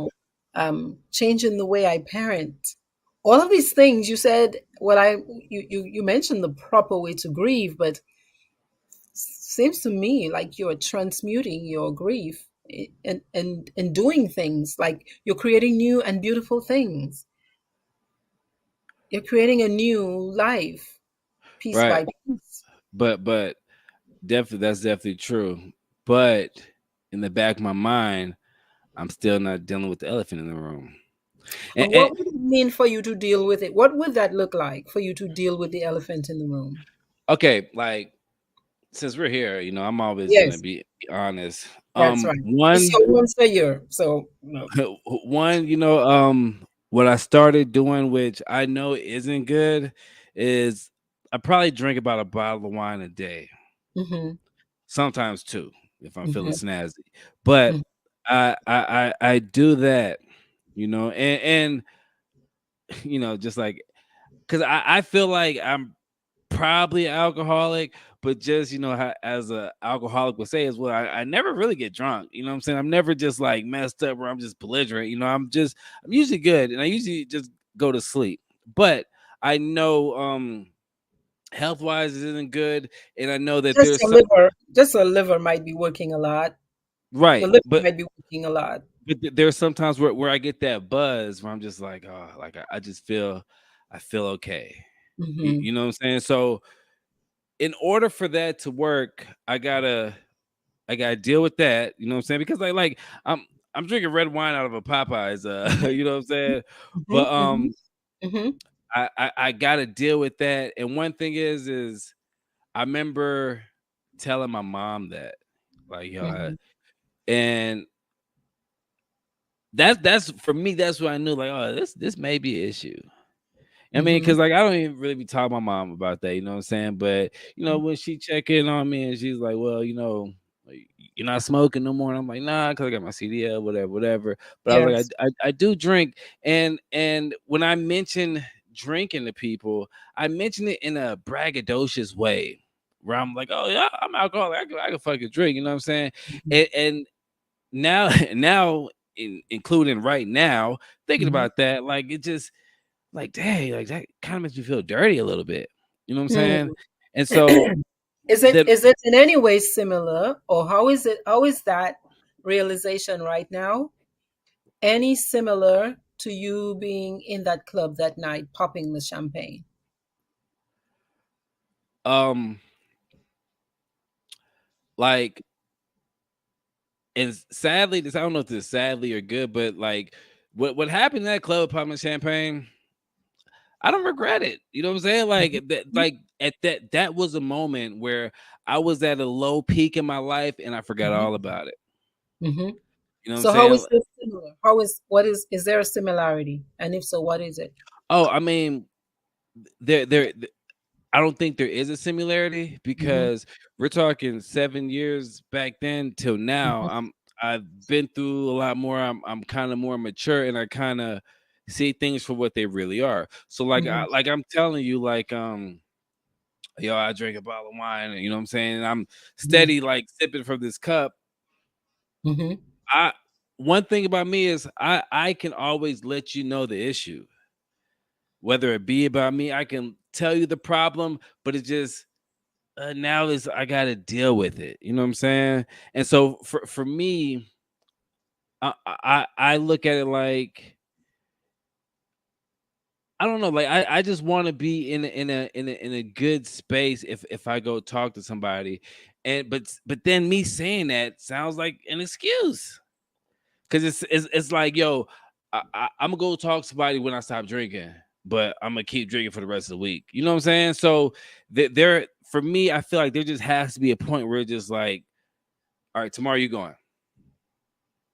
You know what I'm saying? Because I think that I set goals up for myself, knowing that I might just kind of be playing myself. That's why I say like I notice a lot of things. I feel like me talking to somebody would help, you know. But then when I say that, then I start bringing the cons of everything else, and then you know the cons are gonna outweigh the pros because it's like is that what I am I really ready for that? But then I'm telling myself no because I've been it's complicated. This is grief as a black man. Like it's complicated. It is. What if I said you have my permission to see a therapist? Oh, what do you mean? Just that. Just that. Huh? Just that. That I got your permission? Mhm. Uh, What do you uh, think and feel as I say that? um, I'm confused because what does that mean?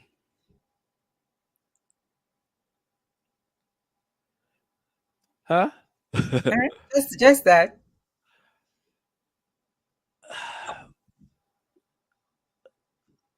I'm confused. It's okay to be confused. like It like is okay because confusion is on the scale of emotions. Confusion is on the scale of emotions. right? Yeah, yeah, yeah. Question for you. Yeah, How does grief impact? You mentioned your girl, right? right. How does it impact relationships, you think? Um, like I think you know, if okay, I think two ways. If you're somebody in a relationship Hmm. and then something happens that causes grief while y'all are in that relationship, Hmm. you know, I think that you should handle it with care, have empathy. But if you're somebody who is getting into a relationship Hmm. with somebody who has grief, that's a whole different ball game. How so? What would you say Because to somebody who say the person, is grieving and they're coming in, a new person coming in, like they were not there? well, that you know, if you're ready for this, Hmm. because it is a different ball game. Yes. You this shit is like you don't know how you're gonna feel the 2 hours next day from now. or the next minute, Hmm. the next month. You know what I Hmm. mean? You have to really emotionally be okay. Yes. You know what I'm saying? Because like I said, there's times when me and my girl, like we just laughing, joking. It's Mm-hmm. all good, you know what I mean? And we might do that for a couple days straight. And Mm-hmm. then that one day, the grief hits me, Mm-hmm. but I don't want to say nothing. Mm-hmm. You know what I'm saying? I don't want to, because in my mind, I feel like if I'm like having a messed up day or something, I don't want to tell you because I don't want to potentially bring you down. Not saying that that's how it would happen. That's just how my mind works. So we'll be cool, whatever, and then go to work, come home, and then I'm just like stone faced. I'm just quiet. You know what I mean? And she's kind of good at it because now she'll just kind of ask me questions. You know what I'm saying? And Mm-hmm. she might be like, "Well, is it about Ro? You think about Ro?" And like I'll say, "Yeah," and at that moment she'll pause and wait to see if I'm gonna say anything, or Mm-hmm. she will just be like, okay, like I understand. You know what I'm saying? Mm-hmm. And if you want to talk, I'm I'm here. here. Mm-hmm. And So that's a beautiful way a partner can support their mate who is going through grief, right, who is recovering from grief. You right. find that helpful, it sounds like? Yeah, I mean it's definitely helpful because it's helping me to do things I've never done. You know what I mean? Like one day she told me, if you want to talk, like we can talk. Mm-hmm. And I'm pretty sure you know this, whether it be true or false, but you come across a lot of people in life who say if you need to talk, you know, um, you can call me, right? And Mm-hmm. But like when that first happened to me, 7 years ago, I was actually hitting people up. mm-hmm. People was they pick up the phone. You know what I'm Yeah, saying? So yeah. that's when I started just losing faith, and that's why I would say I hate when people say that. Mm-hmm. Don't tell me something you think I want to hear because when you tell me things like that, I start taking up on offer. Yes, So yes. one day she said that, and so I was like, you know what? I'm just gonna talk about it a little bit, Mm-hmm. and I talked about it, and we had a pretty healthy conversation, and that was like kind of new for me. You know what I mean? Like I have like some of my one of my homeboys, Josh. Like me and him are pretty close, and I never forget. The day that she died, it's like it's something small, but I always remember it. I was in a empty apartment, just laying on the ground crying. I remember he brought me some Chinese food, and he Mm-hmm. stayed in the apartment with me, and didn't Yeah, even say nothing. Was that's just right. like we're off in the corner, you know what I mean? Yes, And yes. and like me and him, like we're like really close now, and Bonded now through the he's one trauma. of the very few males that I Mm-hmm. would like open up and talk to. That is beautiful. I was doing some research before we talked, and there's a gentleman, an African American therapist. He talks about, his name is Lipscomb. I don't remember his first name. He talks about the bruh method, like, sup, bruh? Yeah, yeah. The B is for bonding, Mm, where he's talking about for African American men how they can access help and healing, right? To recover from grief. right, He talks about bonding, right? Like you're talking about. Like if you can connect with good friends, good people you can bond with. Recognition, where people can recognize, this is what's up. This is what right, I'm going through. Understanding, that understanding where you have the freedom, like your girl is giving you, to be vulnerable, and to open the door a little bit in an area where it's already so uncomfortable, right? This is yeah, not your day to day. Look at how right. long you say this has been. What, 2 years since you tell me you're going to see a therapist? Yeah, yeah, You know what I mean? Like, it is not easy. And then actually to move towards the healing. So that made me think about that bruh method, because he yeah. was doing Right, right. all of that with you.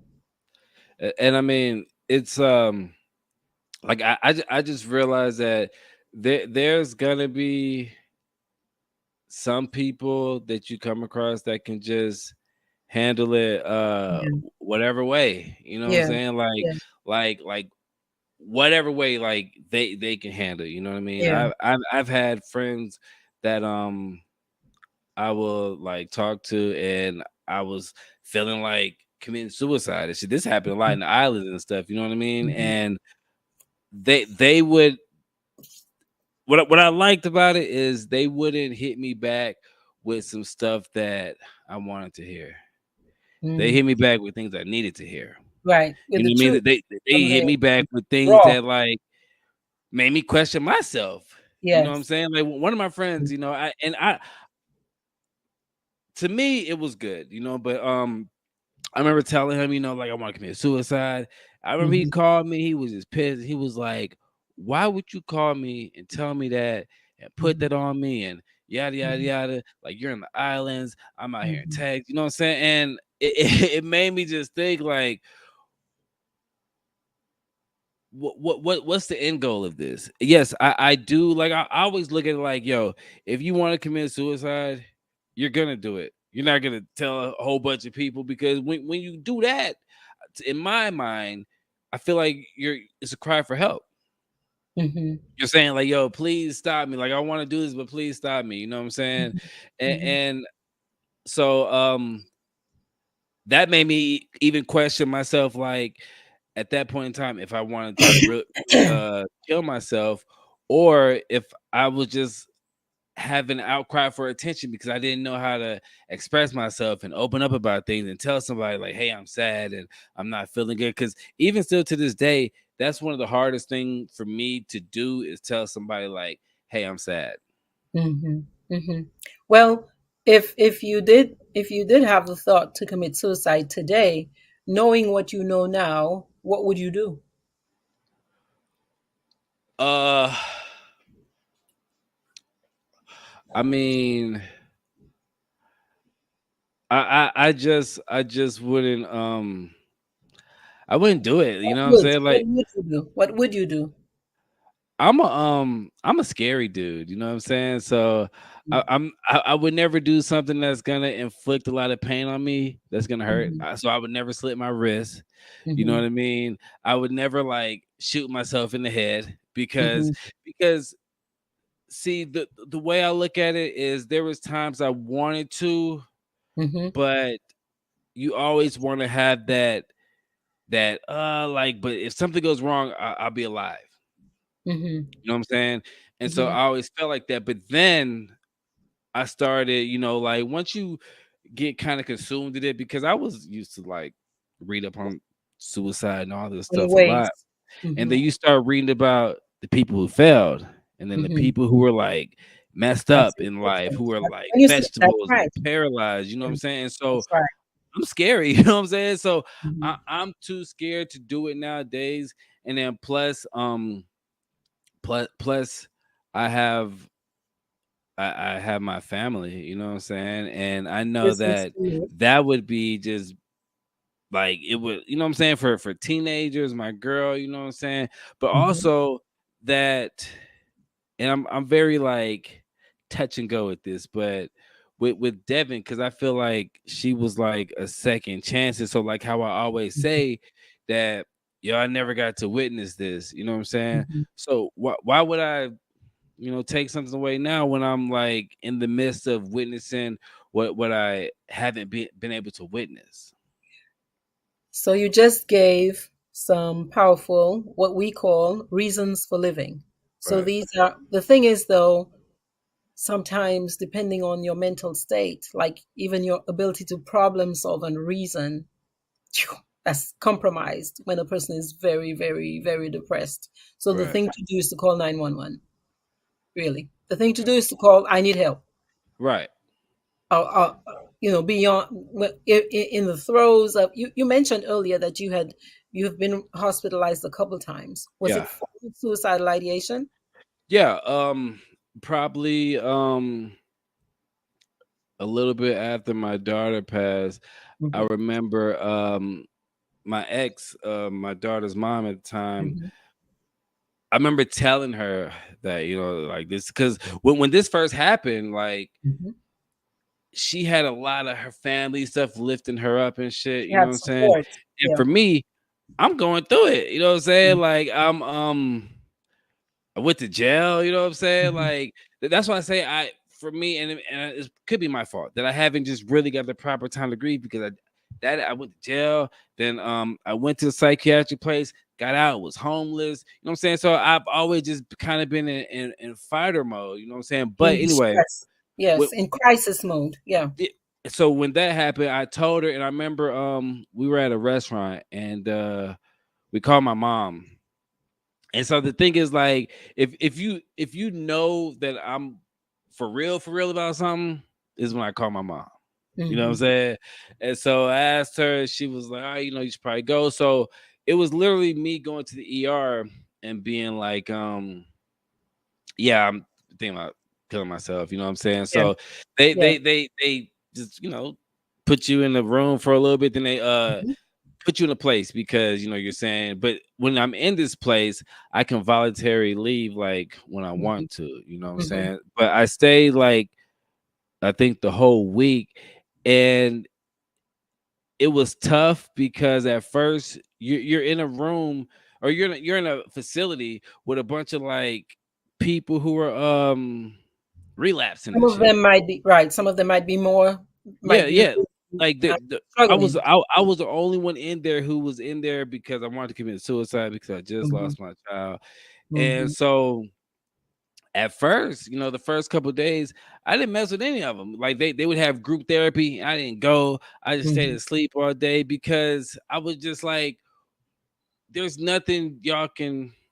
But once I got past that, Mhm. I was like, oh, like this is There's some this, value there. yeah, this is real. You know what I'm saying? And Mhm. so that was the first time I went, and then the second time I was in Midland, and Mhm.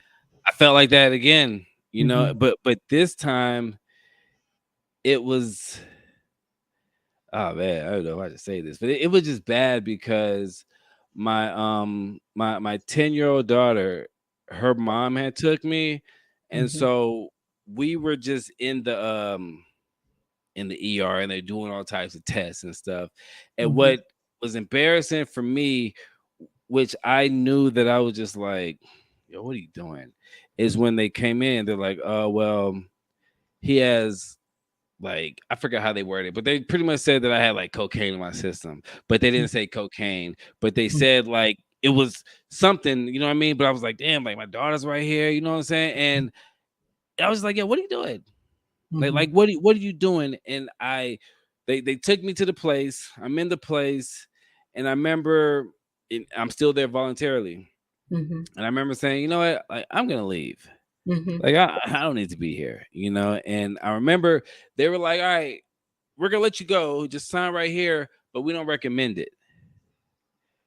And then it made me think, you know what I mean? And that at that point in time, I've had friends that only knew me through Facebook, only Mhm. knew me through Facebook, like coming to visit me, like Yeah. at this facility and stuff. You know what I Mhm. mean? And so, like the thing about grief, man, is sometimes we forget how important we are. We forget how worthy we are, Mhm. and sometimes that's all it is. And I'm just speaking from just a whole standpoint because I'm a Mhm. black dude, so I'm kind of just speaking for black men. You know what I'm Mhm. saying? Um, we get so used and get so caught up in the being tough, and you Mhm. know what I'm saying, not crying, not showing emotion.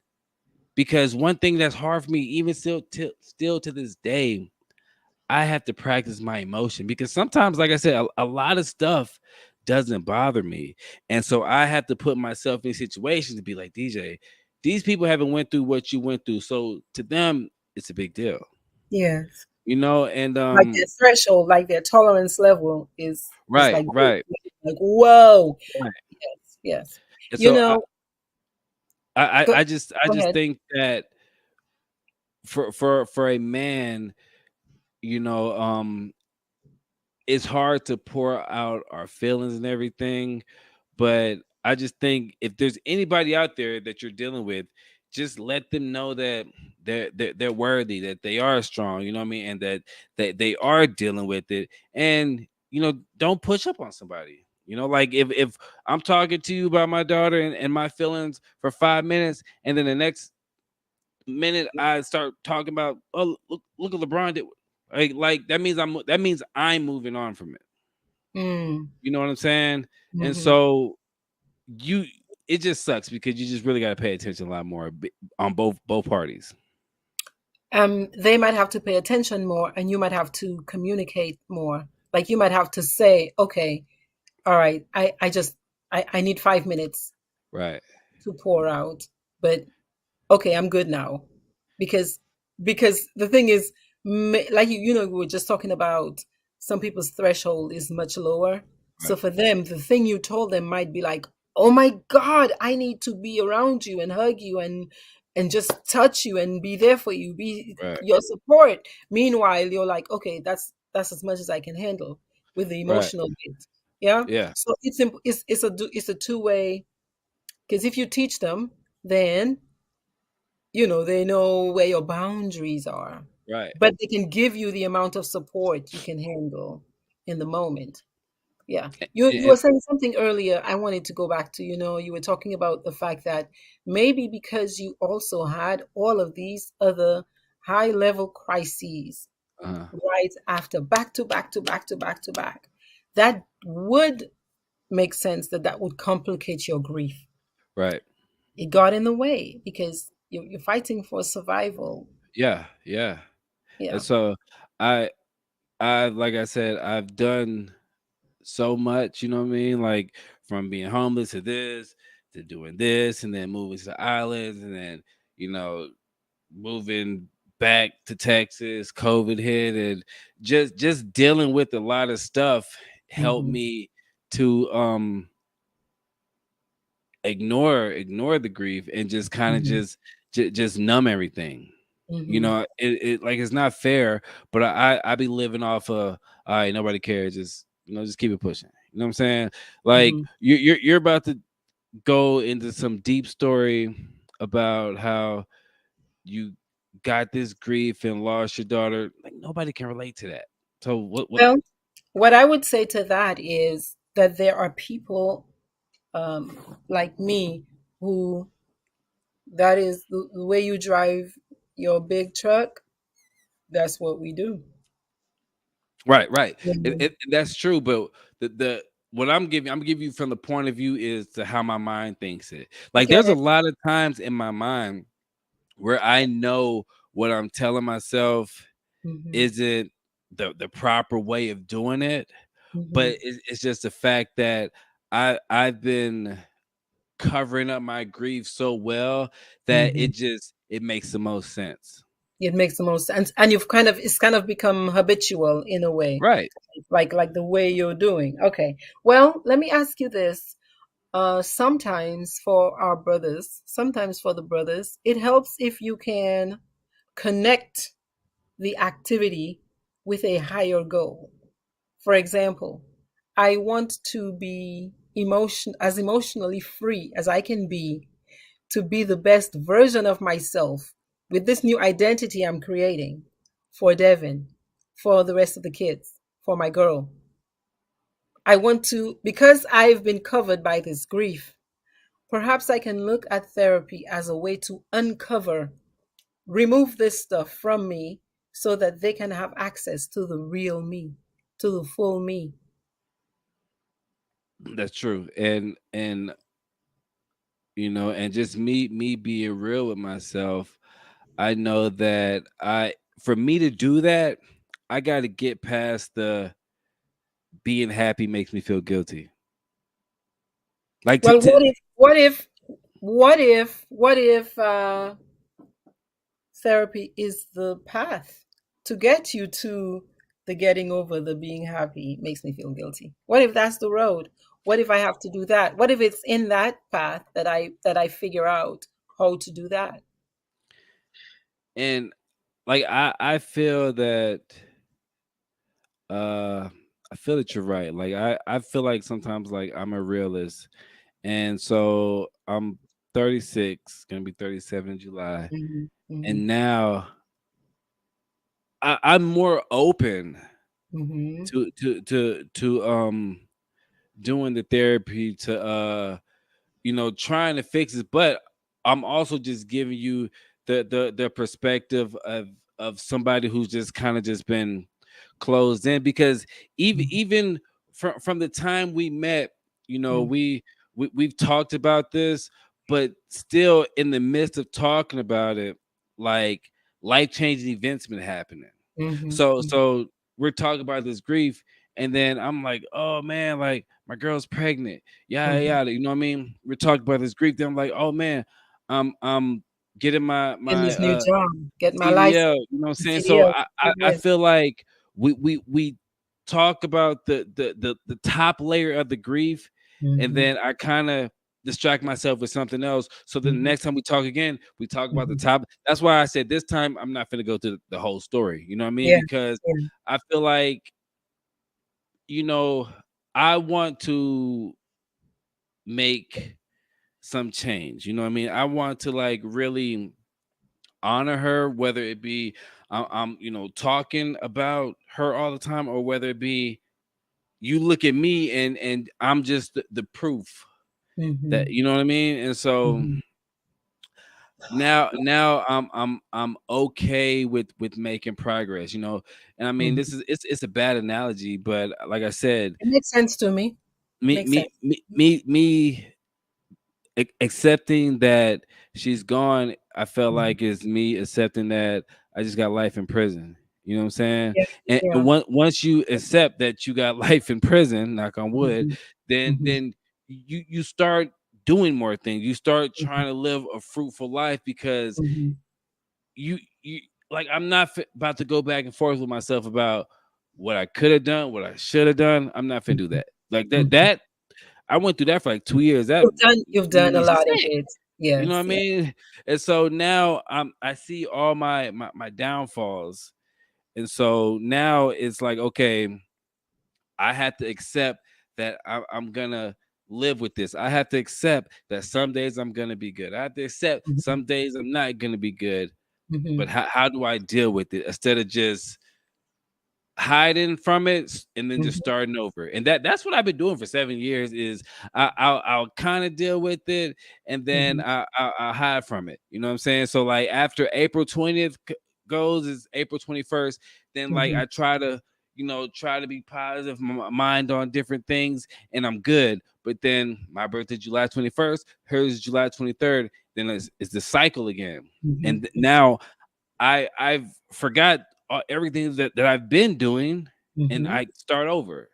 You know what I Well, I will mean? tell you that maybe I shared that with you. I know you probably heard me say it already. With my mom, the grief was not going away, Mm, um, and it didn't go away until I went to therapy, and it didn't go away. yeah. I was doing life, but it didn't go away until I went to therapy and learned how to look at it in a different way, learned how to tell myself a different story about it, learned how to dig and find something I could hold on to that was positive, Mm, because everything about it was just dark and just ridiculous, and for me unfair and all of that, so I needed another voice besides the observer that can see you in the club, like, right. why are you doing that, right?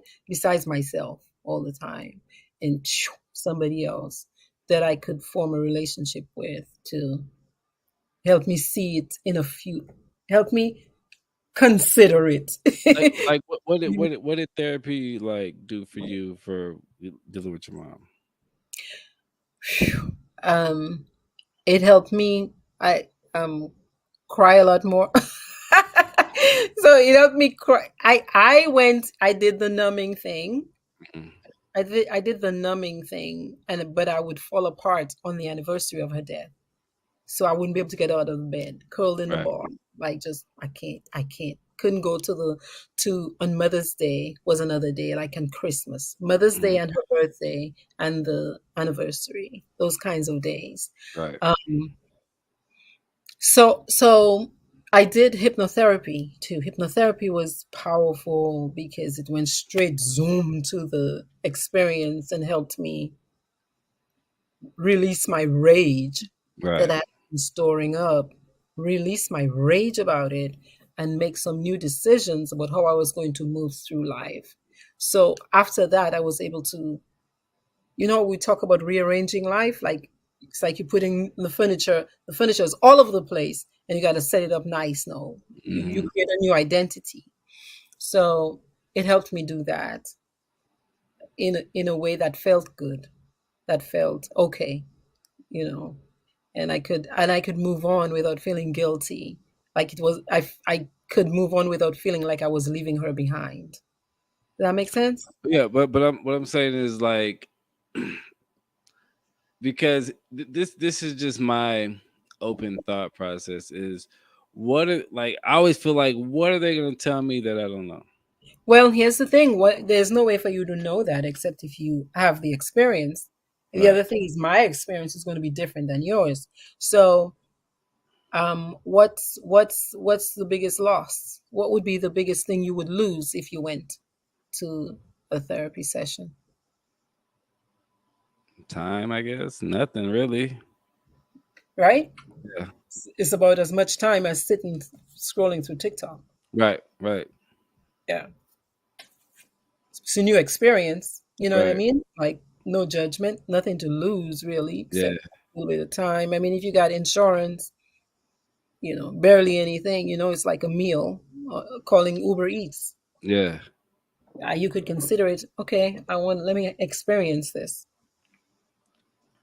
Yeah, and I mean I guess, for me is I just have to like really look up the information. You know what I'm saying? Look up a doctor Mhm. and schedule it because I am just a procrastinator.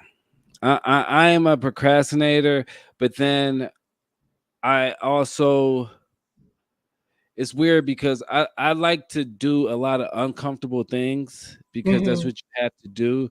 But when Mhm. it comes to my health and my mental health, I hate being out of my comfort zone.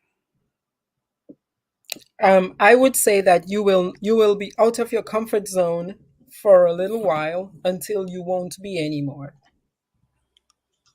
You know what I mean by that? Yeah, Yeah, yeah, because anything you do the first time is weird. I mean, going to Japan was weird. right. Trying to board a bus, like the first day I tried to get on the bus, I was like, "Oh Lord!" And then And like one thing is me and my oldest daughter Ava, we what's weird is that my kids were I think 8 when she was, here. And hmm so they kind of have some memory of her, but I'll like bring it up, but hmm then I'll just like keep it moving. You know what I mean? And it's all like I feel guilty a lot bringing her up. You know what I mean? Because I even like when I talk to my daughter, like she looks at me like a different type of way, and I'm just like, hmm man, I know people remember me before this happened. You know what I'm hmm saying? Like, man, like I was a beast before this happened. You know what I'm saying? And now it's like I'm either frail or I don't care, hmm and, and And it and I'm sounds and I'm as ready if for whatever, huh? you're not exactly comfortable with just being frail. Oh, I don't care. Right? No, I'm not. Okay.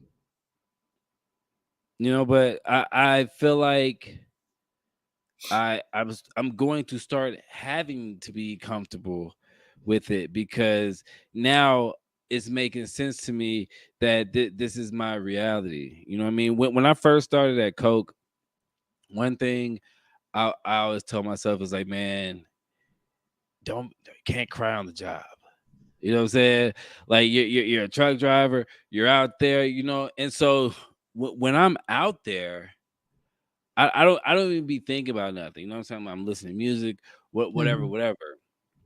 but I feel like I just have masked my emotions so much that it's like you forget who you are. You know what I'm saying? That's why I say sometimes I feel like, yo, like I'm heartless because I mask my emotions so much that sometimes, like if I'm talking to my coworker and he's telling me something bad, I have to, oh dang, when I really don't care, you Hmm. know, and that's bad. Like that's bad because I would feel bad if I'm telling somebody something and they're like, yo, I don't care. Well, you have every right to continue like that if you want, but you also have the opportunity to do it in a different way if you want as well. Expound. That's when I'm doing this on purpose, okay? Mhm. This is where I'm trying to make you I'm trying to encourage you to think. um I'm trying to help encourage you to invite some new thoughts in or new ways of looking at Right. things in.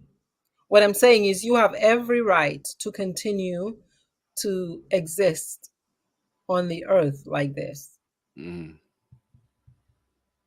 But I'm saying you also have an opportunity to do it in a different way that Right. allows you to feel the hurt with support, with a professional who knows what they're doing. The same way you know how to drive that big truck, they know what they're doing. You also have a right to experience that opportunity. Right. That's all. And I wonder what life might be like 5 years from now if you tried that experience. Yeah. I wonder what might be different for you, for your girl, for the kids, your family, for your business, all of that. Yeah. I mean, I think that I definitely think is something I really do need to try. And this is just one thing too, also, because there are times where like I have a group chat with three of my other best friends, you know, and there's times where I'll be in my feelings and I just start lashing out. Like I just start, you know, just going at somebody.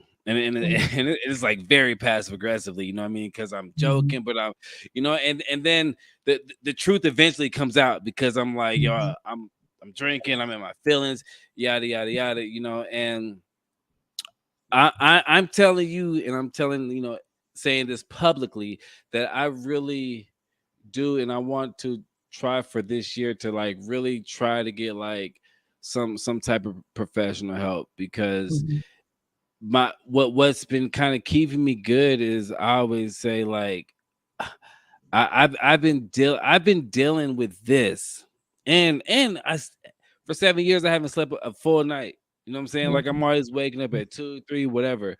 mhm. So I always say I've been dealing with this for 7 years and I'm okay. You know, but maybe I, obviously like I'm not okay. You know what I'm saying? I just think that I'm in a point where I can kind of regulate my feelings and emotions and not make stupid decisions. But I think now it's at the point where because like I said, I still won't. This is probably the longest that I've ever had a mental health conversation this whole year, and this is probably the deepest that I've talked about mental health for the whole year.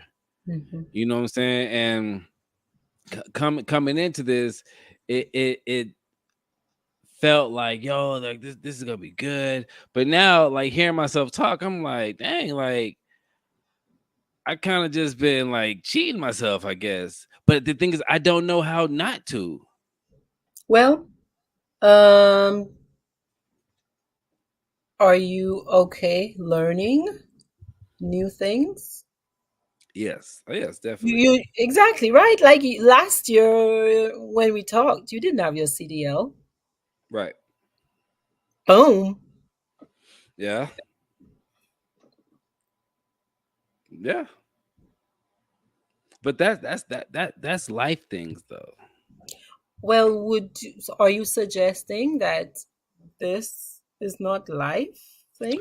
No, what I'm saying is I'm saying life things as in, and this is life things, but I guess I meant I look at this as like mental life things. Like Um, this is something from within. but that thing from within, did you just not say that that thing from within impacts your tangible relationships in a negative way sometimes, Yeah. and that causes pain to people you love and who love you? Right. Yeah.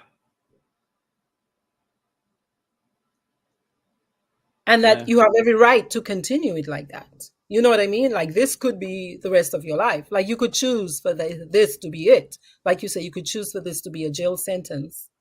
And this, let me just sit and get comfortable in the jail cell. Right. Or I could talk to an attorney who knows the law and the escape routes and the technicalities to get me out of here. Yeah. I mean, I would definitely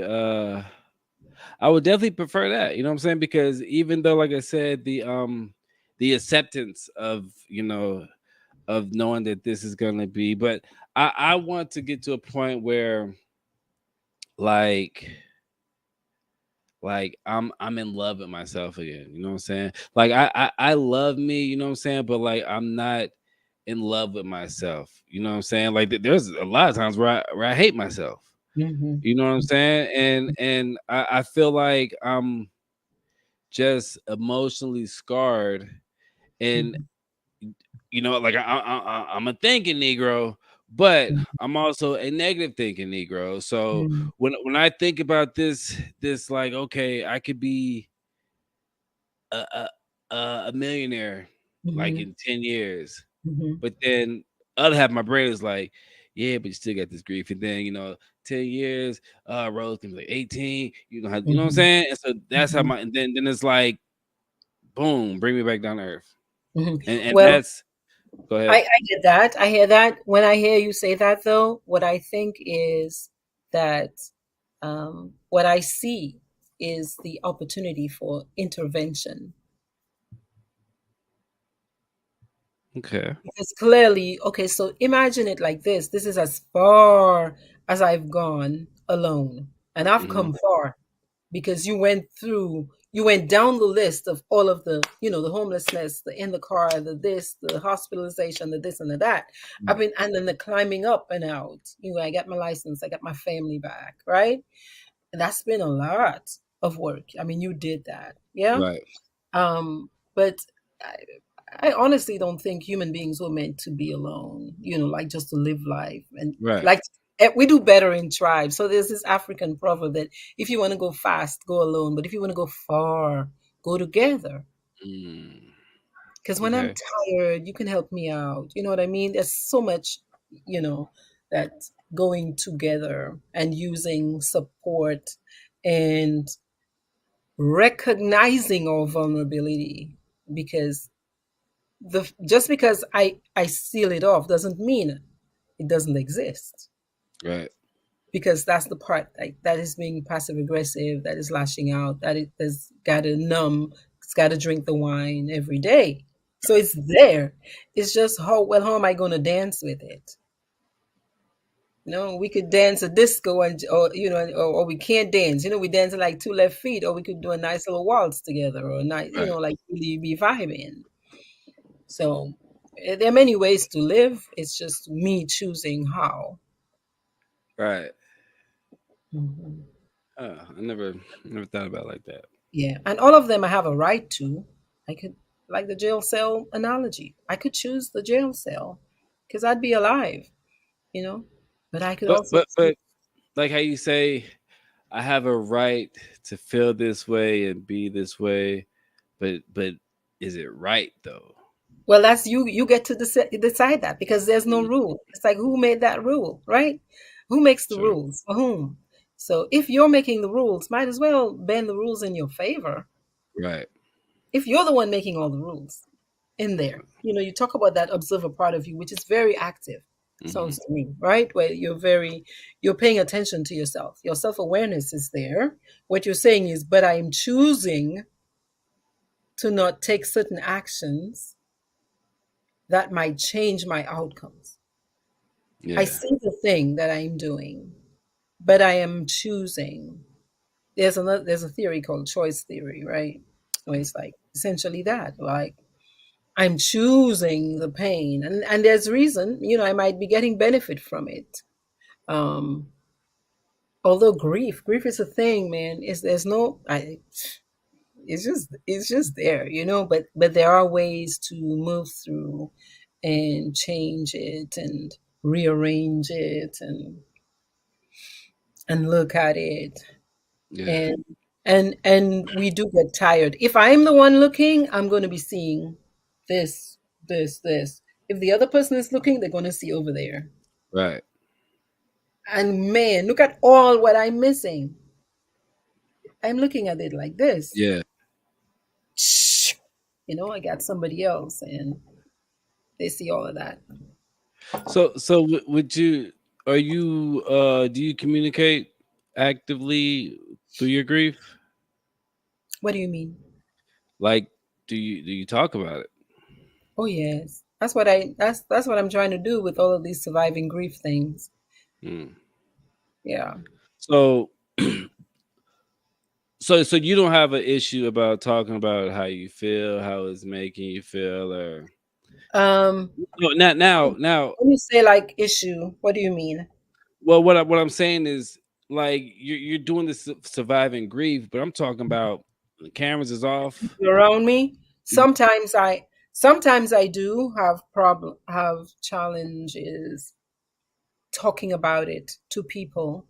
Mm, um but I have but not often, not as often as I used to with my mom, right? But I think it's because I've learned that it works better. I work better right. when I talk more openly about it. So yeah. So okay, you were uh you were in Japan for quite a bit. Hmm. You was with your daughter. Hmm. Did y'all talk about it a lot? We talked about it enough. Like she's not as communicative about her feelings too. Like that's just personality. She's just always been kind of like that. But we would make time to talk about it. Like I would make time to So when you're encourage her to talk about it. when you're talking about the subject, are Mm-hmm. you being like raw with your emotions? Mm-hmm. Okay, so you're Mm-hmm. talking about the subject, you're being raw with your emotions. Now, are you thinking about what how they're taking it, or you just kind of just talking?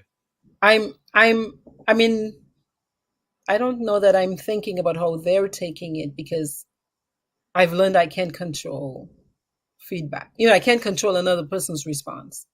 Right. So, but I also know that relationships do better when we're being honest. So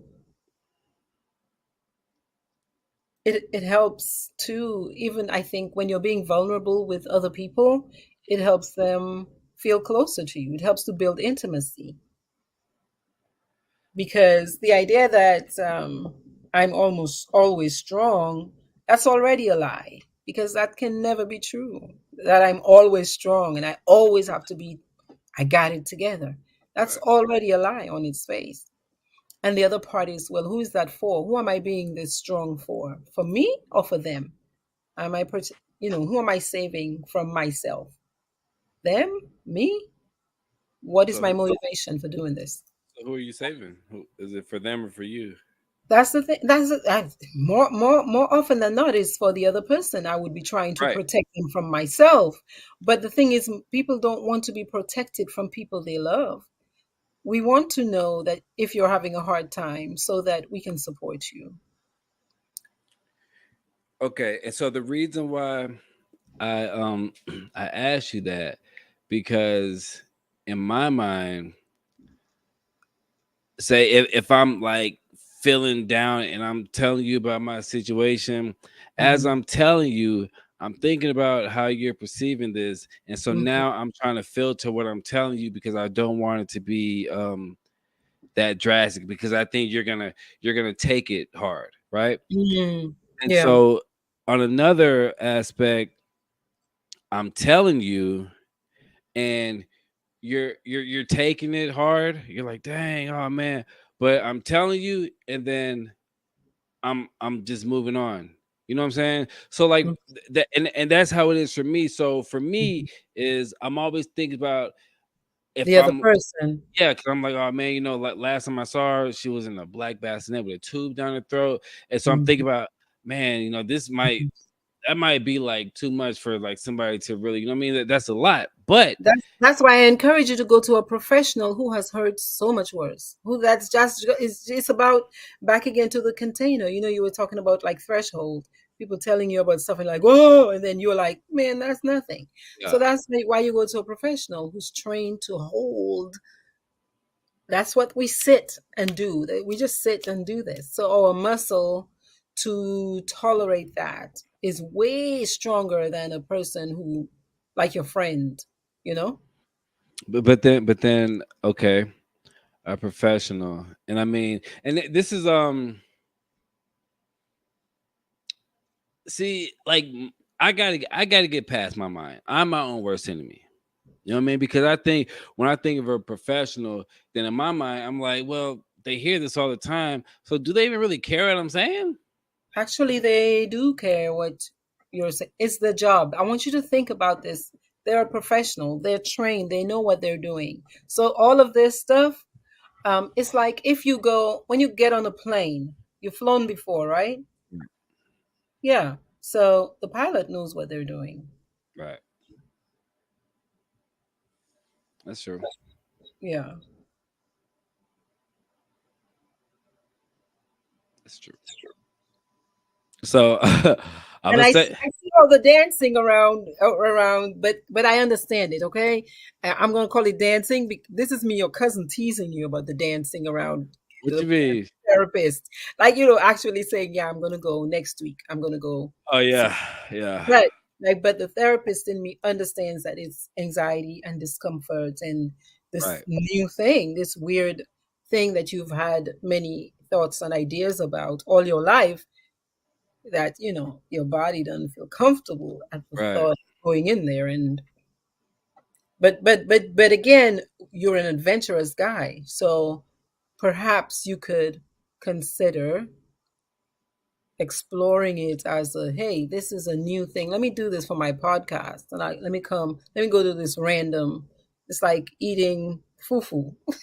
mhm, Whatever, there was this Nigerian challenge, whatever, people were just all around eating. yeah, Yeah, and you videotape it or whatever. So maybe you consider it like that. Like, all right, I'm going to do this thing that I have feelings about. Let me just go try that and see. right. You could do it like that. You're an explorer guy. Yeah, I've actually thought about doing that type of way. Like I thought about I still may do it, just kind of do like a solo thing and just really talk about mental health and everything. But I honestly like agree. Like I do need to see like a professional. Hmm. You know what I'm saying? Because I'm in the I'm in my right mind. Because years ago when this happened, I was in the right place. I Hmm. talked to I don't know, a psychiatrist, I Hmm. think. And we talked about this, but I did it to the point where I just had her like prescribe me a bunch of stuff. You know what I'm saying? That I just quit going. And so And the thing now is, a psychiatrist is going to be different than a psychologist or a right, psychotherapist. They're doing different things. right, The psychiatrist is really just prescribing medication, right, but right. you want somebody that you can, over time, create a relationship with, to where the first session that felt so yucky, by the third, fourth, fifth, they're calling you, like looking forward to going to connect with, chat up this person that you're like, all right, they're okay, they ain't bad, Yeah. because you're building a relationship with a therapist. Hmm. Yeah. Would you recommend because I know they have like text therapists, but I don't think I could even do a text therapist. I could take Mhm. that serious. Or like like a Skype or in person. What would So, you before the pandemic, most sessions were in person. I would say go with your level of comfort because, again, before the pandemic, we didn't realize you could still get good results doing mm, therapy via Skype. right. I don't know about text. I mean, Yeah. there's a lot that can be misinterpreted during Right. texting, right? Yeah. Even with your friends. So I would um, I would say go with your level of comfort for video versus in person. Right.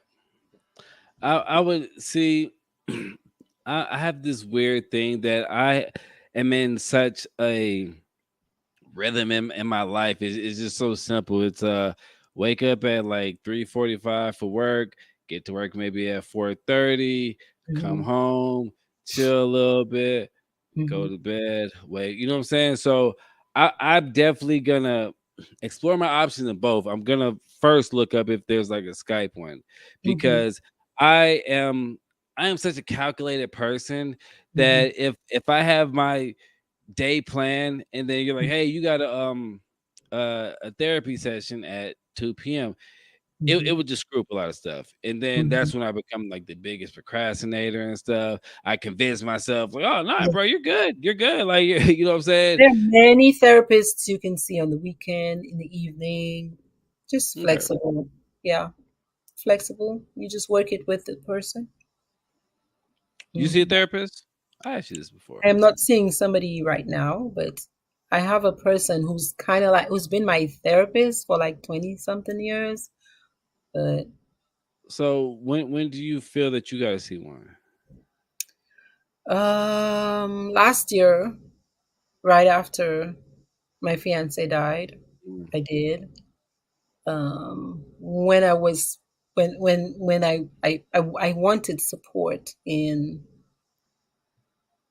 like, the pain level was so high then mm, that I needed extra support, meaning, so for me it felt like I got to the end of what I could do alone, like the perspective thing, right? So I wore myself out here and I needed some more, like a little bit of extra, yeah. like I needed an input of somebody else's perspective and their support. So, Um yeah. so I just I want to okay. So going through like our messages thing, this I was curious too. Hmm. I don't know if you touched on it on your show earlier because I kind of came in and didn't have the sound, but Hmm. so about the engagement ring. You talk about Hmm. that? No. well, I'm curious Uh, because I was telling my girl, I said it's crazy that you know how we met, and then it's crazy, but it sucks because we both have a trauma of losing somebody, but we're both in a position that none of us would want to be in. You know what I'm saying? So exactly. like you couldn't Exactly. imagine losing a kid, and I couldn't Hmm. imagine losing Listen, her. a significant Hmm. other. You know what I Yeah. mean? And so I Yeah. think it's very unique, and thank you for Mhm. putting me in today because I know that I want to kind of I always want to shed light on your situation, but I know you were doing a show earlier. But when you when we were messaging each other, that Mhm. kind of just it made me think.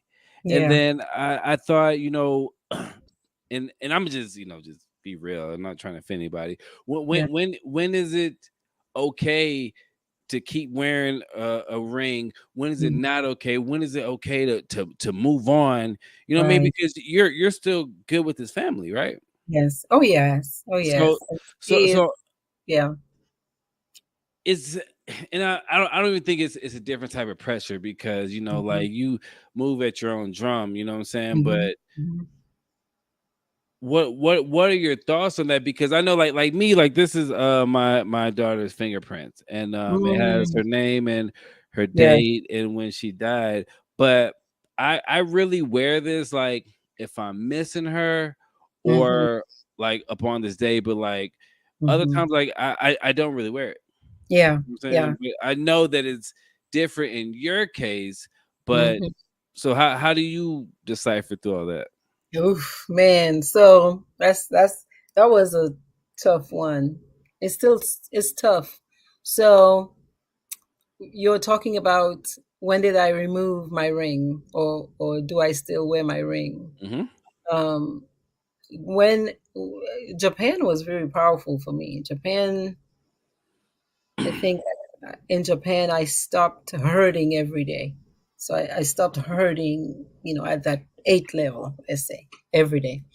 And by the time I came home, it was already a year past, right? And I kept it felt gross to think about not having my ring on my finger, but then it started feeling weird to have it on my finger. Why does it feel weird? Like weird, like like it felt like are you being real, or are you being, like what is your reality, so to speak. Um so I take it off and I put it on when I feel like it. This is what I decided. I started practicing not wearing it. So it feels weird, and Hmm. it because it brings me a sense of comfort and connection. So tonight I'm not wearing it, and I didn't wear it for that. But what reality are you? The reality is he's not here. Okay. That reality, like he is dead, So so who are you engaged to? Oh yeah. You know what I Yeah, mean? yeah, Like yeah. you're engaged to him, but he's not here. So I actually have been reading up on that, and so many widows will wear their ring on their right ring finger. Okay. That's Um, crazy. I wear mine on my right that's ring finger. interesting. Yeah, yeah. That's it's like, and like you asked, well, how when is it? Somebody actually asked me yesterday, "Have you started dating again?" And I said, yeah, that's a big question, like that's a Yeah. big question to consider, you know.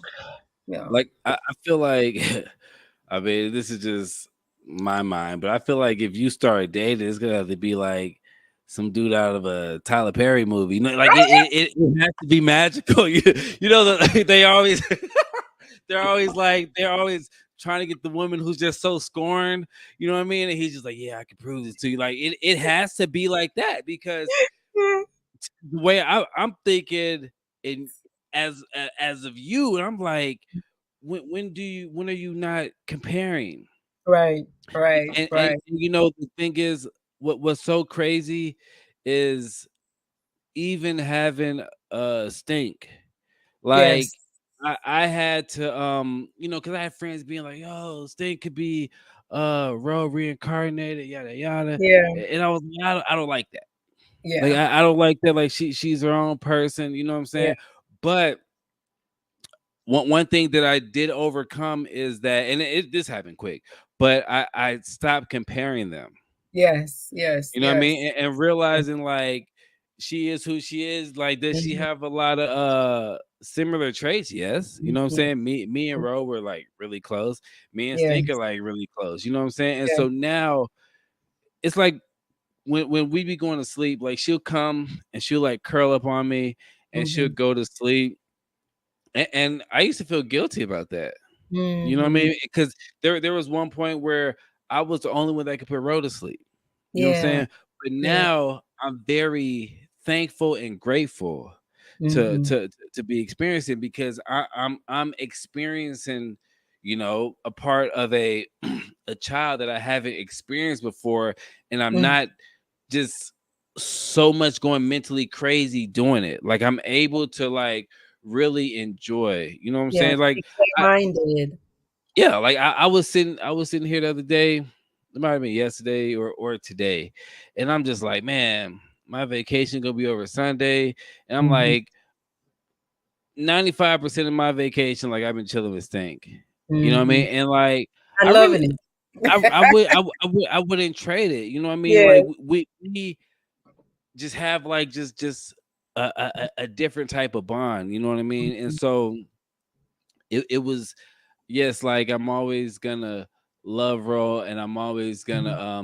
miss her, but Hmm. now I my heart my heart is open. You know what I Yes, mean? yes, Because yes. before Stink, and after I lost Ro, I wouldn't touch another person's baby. Yeah, People, like, yo, you want home? Like, no, I don't. You know what I yeah. mean? Like, it took me so long to just like accept babies. Hmm. You know what I mean? And now like I love them, and so I'm happy that in this portion of my life with a baby that Hmm. it's like you see the the gentleness, and you Hmm. see the bond. And so Hmm. now I just, in my, as me being a adult, I want to work on like my communication. But enough about that. But so so Yeah, you know where I was gonna go with that. Yeah, you're gonna work on your communication. How yes, lovely! A working my therapist would be I perfect I for have that. to. I got to work on my Yeah. communication, and I have to work on not trying to think for people. Like my homeboy, Yes, Josh, I was telling you about. There was something mind happening, reading. To huh? stop mind reading. Right, and one time, like we were doing something, and he was gonna come over here, and I was just like, oh no, we could do it another day, and he was like, all right. Then later on, he was like, why? And I said, Yeah, well, I figured you'd be tired from work, whatever, whatever. But he was like, but I asked you, yeah, told you I was gonna come over. So it was like, you got to quit assuming how I'm right. gonna feel when I'm like literally telling you like this is what it is, Mind you know. reading. And so Mhm, yes, I'm definitely mind reading, but mhm, I want to ask you, mhm, um, because you're not like you're still young, you know what I'm saying? mhm. So you're not like a grandma or a great grandma Mhm, married or engaged for like 20 years. mhm, So I mean, realistically, there's gonna be a point in your life when you're gonna meet somebody, mhm, and I mean, I guess you really can't speak on it now because it hasn't happened, but are you prepared to like to put that? Because like you're gonna have to put that to the side, and then once you do start dating, when and if you're gonna have to go through the because a lot of dudes don't, what I'm saying, ain't don't want to deal with somebody who lost somebody. That's tough. mhm. You know what I mean? Like I used to think about people dating me, and I'm like, I just lost a kid. I can just imagine like somebody who lost a significant other. Like that. That's So tough. what's your question? So what's the question you're Are asking? are you Am I prepared? are you prepared to go down that route? I would say that I have learned to live life in a very present moment kind of way Okay. where what's in front of me is what I deal with. Because you never know, like I don't know that you can be prepared or unprepared.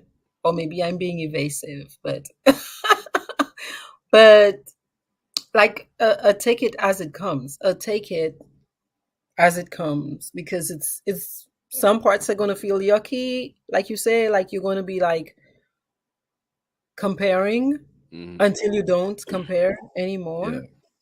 Um and all the emotions that might come as you're like, man, because time is passing and you'll be thinking, I'm sure you probably felt that with the baby and Ro, like, what might we have been doing now? This is 10 years Right. later. Yeah. Yeah. Like, you know, maybe the person you're not always doing good in a relationship, right? So maybe the Right. person irritated you and you're like, you know, Yeah. I do, but like it's like a win or lose thing because I think about like, man, I wonder what Ro would be doing right now. But then I Mhm. remember like, yo, if Ro was alive, like Devin probably wouldn't be here. You know what I'm That's true. saying? So That's true. it's a tough thing for me That's true. to just really sit down and think about, because it's like, That's why being in the present moment is where I think the answer is, where you're just experiencing life as it's happening and you're experiencing people as they are yeah, presenting, you know, and appreciating that you did have that experience with this person and staying in gratitude for that. yeah, Yeah. So I'm there in the place of staying in gratitude for right, everything, you know, the good, the bad, the ugly, what relationships are. You know, relationships are building up, breaking down. You fuss, you fight, you fix, you heal, you grow, you bloom, you whatever, you know. yeah. So I'm very grateful for that experience because I feel like it was a nice, beautiful, complete experience, you know. Um, so life has to continue. And so on that note, you know, you and I, we're making meaning. We have to keep trying to make meaning out of life and out of these new experiences and relationships so that we don't lose joy. So, you know what I mean? Like we can recapture joy. That that's that's that's true. And I know like we gotta close out, but you know what's Mhm. crazy with grief, and I had to check myself about this. But the other day, telling my girl, I was like, man, cause the nanny put all the pills around, she suffocated, and I said, you know what, like I want to sue her. You know what I'm saying? I want to sue her for wrongful death. And then my Mhm. girl was like, why? And I was like, to mess her life up. Mhm. Cause I know she ain't got it. You know what I mean? Like, cause Mhm. they took her license away, they closed, Mhm. and like her and her husband got evicted, they divorced. So I know she ain't got it. And I was just like, I Mhm. just want to do it just to be spiteful and just mess up her life. And I'm like, Mhm. I don't want to spend money to mess with somebody else's life. But Yeah. I still go through a phase of like revenge. Mm. I definitely, at that point in time when it happened, I wanted to kill her, Mhm. after I found out. But now, I got too much stuff going on to like be going to doing something stupid. But Mm. it was a thought, and I was just like, yo, Right. I would like to sue her just to screw up her life. You were being human. You were being a Right. human being. And people say, well, she because this is what people tell me a lot, and I even said to myself, she has to feel scummy too, because Mhm. she is the reason that somebody's child died in their Right. care, whatever, A lot whatever. of pain, a lot of Right. karma, But pain. but but I'm just like, I don't care. I know. You know what I'm That's saying? her Like you still back. got two kids. You know what I'm saying? Like I don't care. I would have liked to mess it up, but I'm just like, in 7 years, like it looks very spiteful. You know what I'm saying? So So what will you do instead? What will nothing, you do right? instead? I just I Nothing. just I just You'll move call. on. You will consider a therapist. Yeah. I'm gonna Relationship consider a instead. therapist and just move on, because there ain't no point of messing up somebody else's life. I need to get me right. You know what I mean? Hmm. Like, cause once I'm good, like I'm good. Like I Yeah. don't care what somebody else got going on. You know what I Yeah. mean? And so Yeah. I always like, I tell my friends, like, I'm never gonna be the same me. You know what I mean? 'Cause I used to do music a lot, and people used to tell Yeah. me like, "Hey, you still," and I'm like, no, like I'm just not the same anymore. Yeah. You're not Like, going to be either. You're going to be a different person, but that's yeah, still going to be okay. You know. You're but going to but find. but I want to be positive, and I want to be Yes. confident, and I want to be Mhm. present, and I want to be Yeah. communicative, if that's the word. Yes. Yeah. And so, but I also want to like do like this and do like what you're doing. That's why, like, I don't envy's a weird word to say, but like I really like look up to what you do, because I know you got your regular job, but you had your grief, and you started, talking about it, you know what I'm saying? And I feel like for me, to kind of hide my grief, I started doing my podcast. And so I Mm, started talking about everything except for my grief. I started talking about mm, other people's problems, mm, everything like that. But mhm. I feel like that I want to talk about just grief as a black man Yeah. because it's still so raw, and I'm still finding out how to deal with it. You know what I'm saying? So I pray that you listen to your heart on that one, because again, clearly all you got to do is a Google search to see how the brothers are struggling with grief and sadness, and you know, and there've got to be more avenues for black men to be able to bruh up, right? To yeah, bond yeah, for and real. to connect and to heal. And I think who feels it knows it. So you come with a perspective that's lived, Mhm.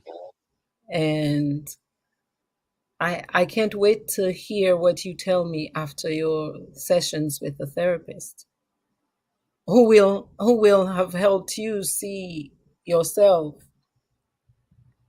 from this, maybe even remind you of those places you think you've lost, you Yeah, know, those parts yeah, of yourself you think you've lost, and to help you connect to new places that showed up because of your experience with Ro.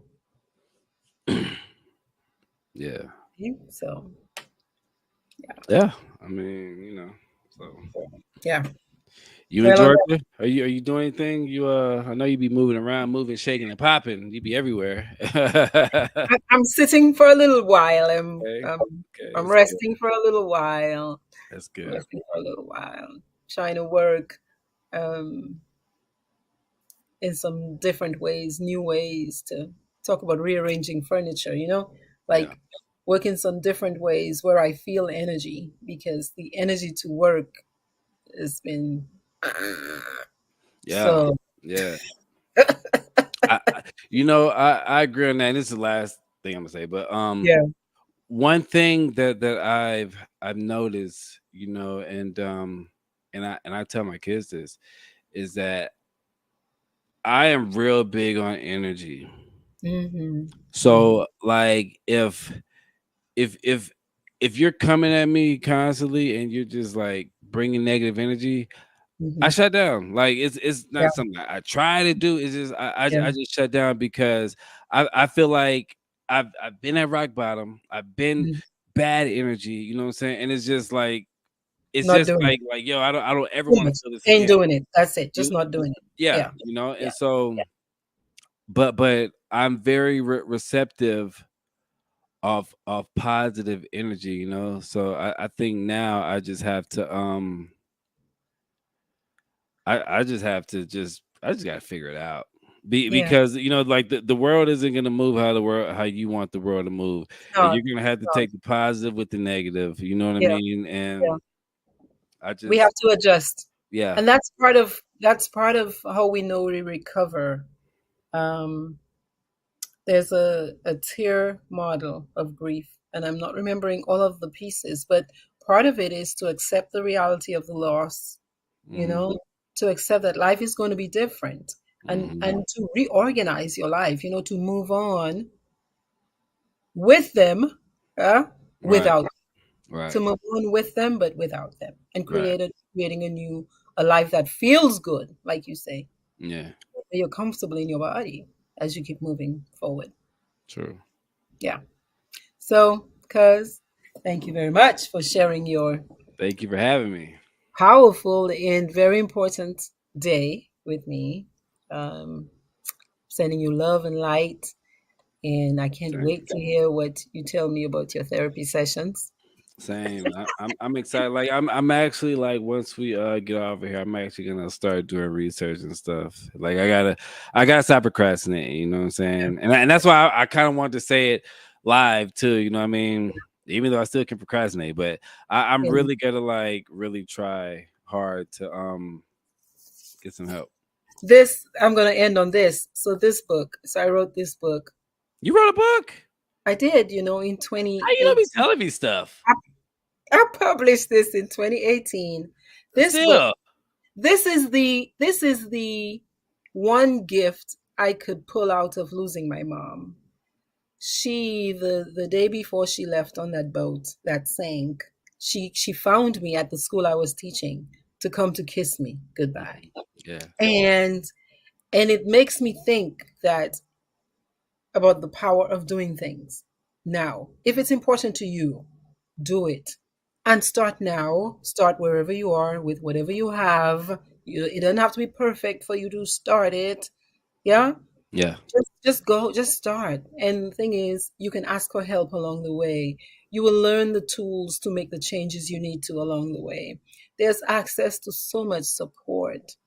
Yeah, and there will come a time where you just, you do the best you can, and you forget the rest. So the book is available on Amazon. It's called Do It Okay, Now. Do It Now. Um, Type in my name, Dr. Trefinia Margaret Wallace, and nice. get your copy. All I will right. definitely will. Yes. Yeah, y'all. Thank you all for joining us. I will be back if all is copacetic next Thursday, same time. And if you all don't follow Moki yet, can you tell them where to find you? And You can find me on Facebook on Moke Wallace, or my podcast is Moke and Friends, like Moken and Friends, and that's the same thing as Instagram. You can follow me there. Um, I'm but for the most part, Moke Wallace on Facebook, because I'm probably gonna start. Oh yeah, on YouTube too is Moke and Friends. But I'm probably gonna start doing some more shows and stuff. So yeah. on mental health, and Black men and mental health, and Black men Yes, and yes. grief. Yes. What's your final thought? I'm going to let you send us home tonight. Um, my final thought is live your best life. You only get one life in this life. Love who you can love, Mm-hmm. and don't hold grudges. Oh, Yeah. Peace. peace.